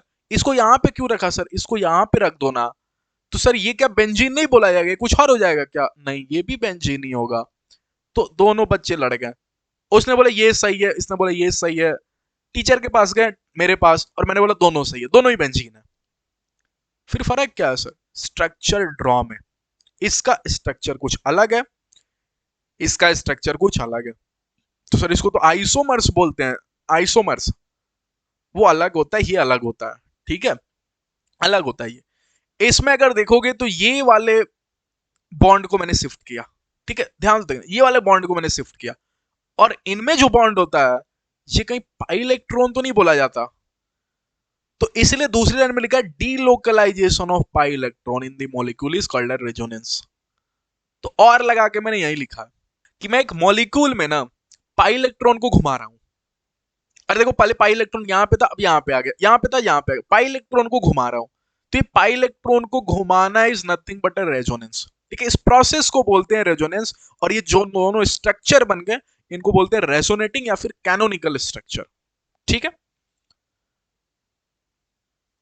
अच्छा ये रेजोनेटिंग और कैनोनिकल स्ट्रक्चर, ठीक। तो एक्चुअली सर ने क्या बोला, जो दोनों स्टूडेंट सर के पास लगे कि दोनों स्ट्रक्चर में कौन सही है, उन्होंने बोला दोनों सही है, लेकिन नेचर में एग्जिस्ट कोई नहीं करता, ये दोनों में से कोई नेचर में एग्जिस्ट नहीं करता, मैंने से रेजोनेटिंग स्ट्रक्चर नेचर में नहीं एग्जिस्ट करते, नहीं तो क्या एग्जिस्ट करता है, दोनों को खुश करते हुए जो स्ट्रक्चर बने, दोनों को सेटिस्फाई करते हुए जो स्ट्रक्चर बने वो नेचर में एग्जिस्ट करे, क्योंकि नेचर को तो सबकी बात माननी होती है। तो नेचर में जो एग्जिस्ट करेगा ना उसको दुनिया हाइब्रिड स्ट्रक्चर बोलती है। ठीक है, तो अब अपन बनाने जा रहे हैं हाइब्रिड स्ट्रक्चर। अब हाइब्रिड स्ट्रक्चर बनेगा कैसे, मैं ये यहीं पे पढ़ा देता हूं आपको। ठीक, हर किसी से पूछो, इससे पूछो तेरे पे डबल बॉन्ड आया क्या, ये बोला हाँ आया, इस स्ट्रक्चर में आया। तो अगर डबल बॉन्ड आया ना तो हाइब्रिड स्ट्रक्चर में डबल बॉन्ड मत दिखाना, डबल बॉन्ड को पार्शियल बॉन्ड से दिखाना। इससे बात करता हूं, तेरे पे डबल बॉन्ड आया क्या, ये बोला इसमें तो नहीं आया लेकिन इसमें आया, मतलब कोई सा भी स्ट्रक्चर में आया तो मेरे ऊपर डबल बॉन्ड, अगर आया तो डबल को डबल से मत दिखाना, पार्शियल से दिखाना। इस पे आया क्या, हाँ इसी में आ गया तो पार्शियल। ठीक है, अच्छा इसके ऊपर आया क्या डबल बॉन्ड, हाँ इस वाले में आ गया, तो अगर तुम्हारे ऊपर डबल बॉन्ड है तो तुमको भी खुश करते हुए स्ट्रक्चर बनाऊंगा मैंने पार्शियल। इसके ऊपर आया क्या, हाँ इसके ऊपर भी आया, इसके ऊपर भी आया, तो सब में पार्शियल बॉन्ड। क्या एक सर्कल बनती हुई नजर आ गई। इसलिए आपको पता है बेंजीन का स्ट्रक्चर ऐसे बनाया जाता है और बीच में गोल बना दिया जाता है, सर्कल। ठीक है, और इसको रॉबिन्सन सर्कल बोलते हैं, कुछ नॉलेज वाली चीज। ठीक है, दोस्तों के सामने थोड़ा दिखाने के लिए कि हाँ मैंने तो पढ़ा, इसको रॉबिन्सन सर्कल बोलते हैं, बस इतना सा, एग्जाम में नहीं पूछेगा। ठीक, अच्छा हाइब्रिड स्ट्रक्चर, तो हाइब्रिड स्ट्रक्चर मैंने क्या बोला, यही नेचर में एग्जिस्ट करता है और ये जो स्ट्रक्चर होता है वो सबको सेटिस्फाई करते हुए बनता है, चार्जेस को भी सेटिस्फाई करते हुए बनेगा और बॉन्ड को भी सेटिस्फाई करते हुए। बॉन्ड लेंथ लिखा हुआ मैंने, अगर मैंने बॉन्ड लेंथ लिखा हुआ है तो क्या ये 3 लैंग्वेज से मैंने ये सिखा दिया और ये बोल दिया कि देख के बताना क्या कार्बन सिंगल बॉन्ड की बॉन्ड लेंथ सबसे ज्यादा होती है, देख के बताना, और कार्बन कार्बन अपन नीचे समझ लेंगे। क्या सिंगल बॉन्ड की बॉन्ड लेंथ सबसे ज्यादा, अच्छा इसके बाद देखना डबल बॉन्ड, तो यहां पे लिख दू डबल बॉन्ड। डबल बॉन्ड, ये किसके डबल बॉन्ड की बात हो रही, कार्बन डबल बॉन्ड कार्बन, वो अपन नीचे समझ लेंगे, कार्बन डबल बॉन्ड कार्बन। ठीक है, अच्छा इन्होंने मेंशन नहीं किया 1.39 आर्मस्ट्रांग होती है पार्शियल की, तो इसके बाद अपन पार्शियल। ठीक है, पार्शियल की तो कार्बन ऐसे पार्शियल दिखा दे, और फिर सबसे लास्ट में सबसे कमजोर होता है triple bond, carbon triple bond carbon. तो अगर ये बॉन्ड लेंथ है ना, तो आज ही के दिन सिखाया बॉन्ड स्ट्रेंथ क्या होगी बताना मेरे को, जो जितना लंबा उतना उसको तोड़ना में मुश्किल, यही सिखाया ना। तो क्या बॉन्ड स्ट्रेंथ में कार्बन ट्रिपल बॉन्ड कार्बन जीत जाएगा, फिर कार्बन पकड़ो इसको और पलट दो इस ऑर्डर को, कार्बन डबल बॉन्ड कार्बन और फिर कार्बन सिंगल बॉन्ड कार्बन। तो ये भी सीख जाना, ये हाइड्रोकार्बन में काम में आएगा। ठीक, ये दोनों नहीं पढ़ूंगा, ये मैंने आपको समझा दिया रेजोनेटिंग स्ट्रक्चर क्या होते हैं, जो भी पॉसिबल स्ट्रक्चर बन सकते हैं किसी कंपाउंड के जो नेचर में एग्जिस्ट नहीं करते, वही मैंने लिख दिया इट इज इमेजिनरी नेचर। ठीक है, और जो हाइब्रिड स्ट्रक्चर होता है वो सबको मिला के बनता है, सबको खुश करते हुए बनता है, सबको सेटिस्फाई करते हुए बनता है, that is resonating structure, resonance hybrid, और यही नेचर में एग्जिस्ट करता है। ठीक है, अब सर कैसे पता चलेगा, सपना तो बिल्कुल नहीं आएगा कि रेजोनेंस पॉसिबल है कि नहीं पॉसिबल है, तो एक टर्म बताएगा क्या, कॉन्जुगेशन। आओ इसकी कहानी समझते हैं, क्या लिखा है मेरे को मतलब ही नहीं है, वो आप अपनी नोट्स की खूबसूरती बढ़ाना, एग्जाम में पूछे तो बता देना, मैं आपको ऐसे समझाऊंगा जिससे आपका काम निकल जाए एग्जाम के लिए, क्योंकि क्रैश कोर्स पढ़ा रहा हूँ, एग्जाम के लिए तैयार कर रहा हूँ आपको। ठीक है, मैं केमिस्ट्री के आपको, केमिस्ट्री के मतलब क्या बोलूं, केमिस्ट्री को पूरा समझाने नहीं आया हूं, मैं क्रैश कोर्स में इतना पढ़ाने आया हूं कि आपका काम निकल जाए एग्जाम में। ठीक है, ईयर लॉन्ग कोर्स में पढ़ाता है, 1 साल जब मेरे पे बहुत टाइम होता तो फिर मैं केमिस्ट्री का आपको मास्टर बनाने का सोचता। ठीक है, उसमें बहुत डेप्थ में पढ़ाता कि हाँ ये पी ऑर्बिटल होता है, ये रेजोनेंस एक्चुअल होता है, ये कॉन्जुगेशन ऐसे हुआ। ठीक है, बट अब भी जो सिखा रहा हूँ वो सीखना, कहानियों को सीखना मेरे। ठीक, अगर मैंने आपको यहाँ पे 3 बच्चे खड़े कर दिए, ए, यहाँ पे बी और यहाँ पे सी, और मैंने आपको दे दी टॉफी और बोला जाओ टॉफी बांटो, आपने ए को टॉफी खिलाई, फिर आप जब टॉफी खिलाने गए ना तो आप बी को मना कर दिया, आपने बोला बी तेरे को टॉफी नहीं खिलाऊंगा, फिर आपने सी को टॉफी खिला दिया, फिर आपने किसको टॉफी खिला दिया, सी को टॉफी खिला दिया। मतलब मैं ऐसे डायलॉग बोलूंगा, दिखा, जगह छूटा और फिर दिखा, तो जब जब ऐसी फोटो दिखेगी दुनिया बोलेगी कॉन्जुगेशन आ गया भैया, कॉन्जुगेशन। और अगर कॉन्जुगेशन आ गया तब तब मेरे दिमाग को समझ जाना है कि रेजोनेंस की खुशबू आ गई, रेजोनेंस की फील आ गई, बनेगी रेजोनेटिंग स्ट्रक्चर।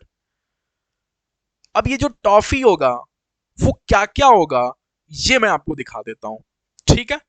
तो ये जो टॉफी होगा एक बार पाई बॉन्ड और कैटायन के बीच में होगा, मतलब ए और बी के नाम पे पाई बॉन्ड और कैटायन होंगे, मतलब पाई बॉन्ड फिर जगह छूटेगा और फिर कैटायन होगा।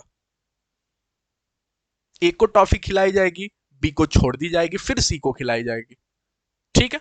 तो पाई बॉन्ड फिर जगह छूटेगा फिर कैटायन, पाई बॉन्ड और एनायन के बीच में, पाई बॉन्ड और फ्री रेडिकल के बीच में, मतलब सर तीनों वो रिएक्शन इंटरमीडिएट वाले लोग, हाँ मतलब पाई बॉन्ड के साथ अगर इन तीनों को मिला के बोल दूं तो पाई बॉन्ड का सर रिएक्शन इंटरमीडिएट के साथ तो नहीं बोल रहे हो, हाँ रिएक्शन इंटरमीडिएट के साथ, बच्चे ने क्लिक कर लिया, ठीक है।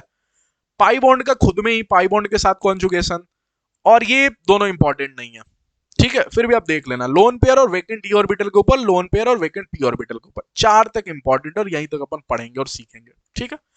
आइए रेजोनेंस आपको सिखाता हूं। Pi bond conjugation with cation, क्या मैंने बोला दिखे कैटायन, क्या जगह छूट गया और फिर पाई बॉन्ड दिख गया, तो क्या कॉन्जुगेशन है कि नहीं है, बताना। कॉन्जुगेशन है कि नहीं, टिक मार दू या नहीं मारू, बिल्कुल मार दो सर। अगर कल को फोटो ऐसे होती, सोचना CS2 डबल बॉन्ड CH, अच्छा डबल बॉन्ड यहां पे नहीं, एक second, single bond, double bond CS2 और पॉजिटिव चार्ज, तो क्या एक बच्चा बोलता है सर पॉजिटिव चार्ज और जगह ही नहीं छूटा, टॉफी बांटने गया, इसको भी खिला दिया और फिर से खिला दिया टॉफी, इसको भी खिला दिया, इसको भी खिलाया, इसको भी खिलाया, ये टॉफी यही तो है पॉजिटिव चार्ज और पाई बॉन्ड। अरे जगह छोड़ के खिलानी, इसको मत खिलाना फिर इसको खिलाना, तब जाके कॉन्जुगेशन बोला जाएगा। तो it is not conjugation, this is not conjugation, ठीक है, it is not conjugation, this is conjugation. तो अगर ऐसी फोटो दिख गई तो सोचेंगे रेजोनेंस है। अब क्या करेंगे, इस पॉजिटिव चार्ज को उठाएंगे और इसके ऊपर फेंक देंगे। इसके ऊपर क्यों फेंका सर, क्योंकि कॉन्जुगेशन इसी के साथ है। सर इसके साथ नहीं है क्या, अरे इसको टॉफी खिलाई, अब खा गया ये अलग बात है क्योंकि इसके साथ मिला हुआ है, लेकिन फिर मैं इसको जगह छोड़ दिया और फिर इसको टॉफी खिलाई, तो जो लोगों में टॉफियां बट रही है उन्हीं में तो एक्सचेंज होगा ना, इसने खा लिया अब ये इसको देगा, तो CS2 के ऊपर लग गया पॉजिटिव चार्ज। इसकी टॉफी क्या थी, पाई बॉन्ड, अब ये बोलेगा मेरी टॉफी तुम ले लो, CH और डबल बॉन्ड CS2, ठीक है, तो यहां पे हो गया CS2। अब एक बच्चे बोले सर टॉफी ये भी तो खा रहा है CH, अरे वो इन दोनों के बीच में है ना, इन दोनों के साथ है ना, इसीलिए मिल जा रहा है उसको, यहाँ पे इसके साथ मिलके इसकी भी टॉफी खा लिया, इसके साथ वो अलग की बात है, वो अलग की स्टोरी है, ठीक है कि ये भी बीच में था इसलिए इसको भी मिल गया। लेकिन मैंने आपको क्या सिखाया, नहीं तो बच्चा कंफ्यूज हो गया, वो पॉजिटिव को यहाँ पे शिफ्ट कर देगा, नहीं ऐसा नहीं करना, पॉजिटिव को यहाँ पे शिफ्ट, इसलिए मैंने आपको समझाया कि इसको टॉफी खिलाई, यहाँ पे ए को खिलाई, फिर बी को छोड़ देनी है, फिर सी को खिलाई, तब कॉन्जुगेशन होगा, ठीक है। अच्छा ठीक, तो ये स्ट्रक्चर बना, फिर ये स्ट्रक्चर, इसको ऐसे रिप्रेजेंट करते हैं, मतलब ऐसी फोटो बन सकती है या फिर ऐसी, मतलब रिवर्स भी हो सकता है इसका, इसलिए ऐसे एरो दिखाते हैं, ठीक। अब हाइब्रिड बनाने की बारी है, बनाओ मेरे साथ हाइब्रिड, पहले स्ट्रक्चर की बात करता हूं, आओ हाइब्रिड स्ट्रक्चर बनाते हैं। CS2 लिख दिया, CS2 सभी को सिंगल बॉन्ड दे दो, CH और CS2 सभी को सिंगल बॉन्ड दे दिया। अब मैं जितना पूछूंगा उतना ही सोचना मन में, क्या CS2 के ऊपर किसी भी स्ट्रक्चर में कभी जिंदगी में चार्ज आया क्या, देखो इसमें नहीं आया, कल को बहुत सारे स्ट्रक्चर बनेंगे सभी में देखना पड़ेगा आपको, आया क्या नहीं आया, इसमें आया क्या, हाँ आया, तो पॉजिटिव नहीं डेल्टा पॉजिटिव लिखूंगा। इसके ऊपर देखना कभी पॉजिटिव चार्ज आया क्या, इसमें नहीं आया, इसमें नहीं आया, तो नहीं लिखा जाएगा पॉजिटिव चार्ज। इसमें देखना आया क्या, इसी में आया, तो डेल्टा पॉजिटिव। अब बॉन्ड की बारी आई, इस पे डबल बॉन्ड है क्या, हाँ इसी में है, तो पार्शियल। इसमें डबल बॉन्ड है क्या, इस वाले पोजीशन पे, हाँ इसमें है, तो डबल बॉन्ड। तो ये बन गया इसका हाइब्रिड, बोला था सबको खुश करते हुए बनेगा, चेक कर लो सभी पोजीशन पे कभी जिंदगी में चार्ज आया है क्या, आया है तो लगा दो डेल्टा पॉजिटिव। किसी जिंदगी में डबल बॉन्ड आया है क्या, हाँ आया है तो लगा दो पार्शियल डबल बॉन्ड। कहानी क्लिक कर रही है, ठीक है। अब आगे की बात अपन नेक्स्ट क्लास से कर लेंगे, ठीक है। आगे की बात अपन कुछ और एग्जांपल्स हैं, मैं आपको होमवर्क दे, इसी में नोट्स में ही दे दूंगा, आप ट्राई कर लेना, नोट्स में आज के नोट्स में मिल जाएगा आपको ये सभी एग्जांपल्स रेजोनेंस के, आप ट्राई करना, नेक्स्ट क्लास में मैं आपको समझा दूंगा, ठीक है। तो आई होप आपको ऑर्गेनिक केमिस्ट्री के लेक्चर समझ में आया होगा, मजा आया होगा आज का class. Daily Saturday and Sunday को, सिर्फ सैटरडे एंड संडे को आपको ऑर्गेनिक केमिस्ट्री पढ़ाई जाएगी और बाकी आपको मैथ्स जो है आपको मंडे से लेकर फ्राइडे तक आपको मैथ्स पढ़ाया जाएगा। ठीक है, तो ये शेड्यूल मैंने आपको इन्फॉर्म कर दिया, इस वीडियो में भी इन्फॉर्म कर दिया। मिलते हैं नेक्स्ट क्लास में, कल की क्लास में ऑर्गेनिक केमिस्ट्री की होगी। ठीक है, तो अच्छे से समझ जाना जितनी भी स्टोरी को मैंने बताया है। पीवाईक्यूज प्रैक्टिस करना, ऑर्गेनिक केमिस्ट्री के अगर कोई मॉड्यूल है आपके पास उसके क्वेश्चंस को प्रैक्टिस करना। मिलते हैं नेक्स्ट क्लास में। अगर आपको पसंद आया हो तो प्लीज लाइक करोगे और कमेंट सेक्शन में मेंशन करना कि केमिस्ट्री आपको कैसी लग रही है और क्या मैं केमिस्ट्री भी सच में अच्छा मतलब समझा पा रहा हूँ कि नहीं, बस इतना बता देना। ठीक है, मैथ्स तो मुझे पता है लेकिन केमिस्ट्री बता देना। ठीक है, तो मिलते हैं नेक्स्ट क्लास में केमिस्ट्री की। तब तक के लिए धन्यवाद, पढ़ाई करते रहो। कोई भी डाउट होता है तो कमेंट सेक्शन में पूछ लेना। टेलीग्राम चैनल जाके ज्वाइन हो जाना, व्हाट्सएप ग्रुप जाके ज्वाइन हो जाना और एंजॉय करते हैं। नेक्स्ट क्लास में मिलते हैं, नेक्स्ट क्लास में। Thank you so much all of you.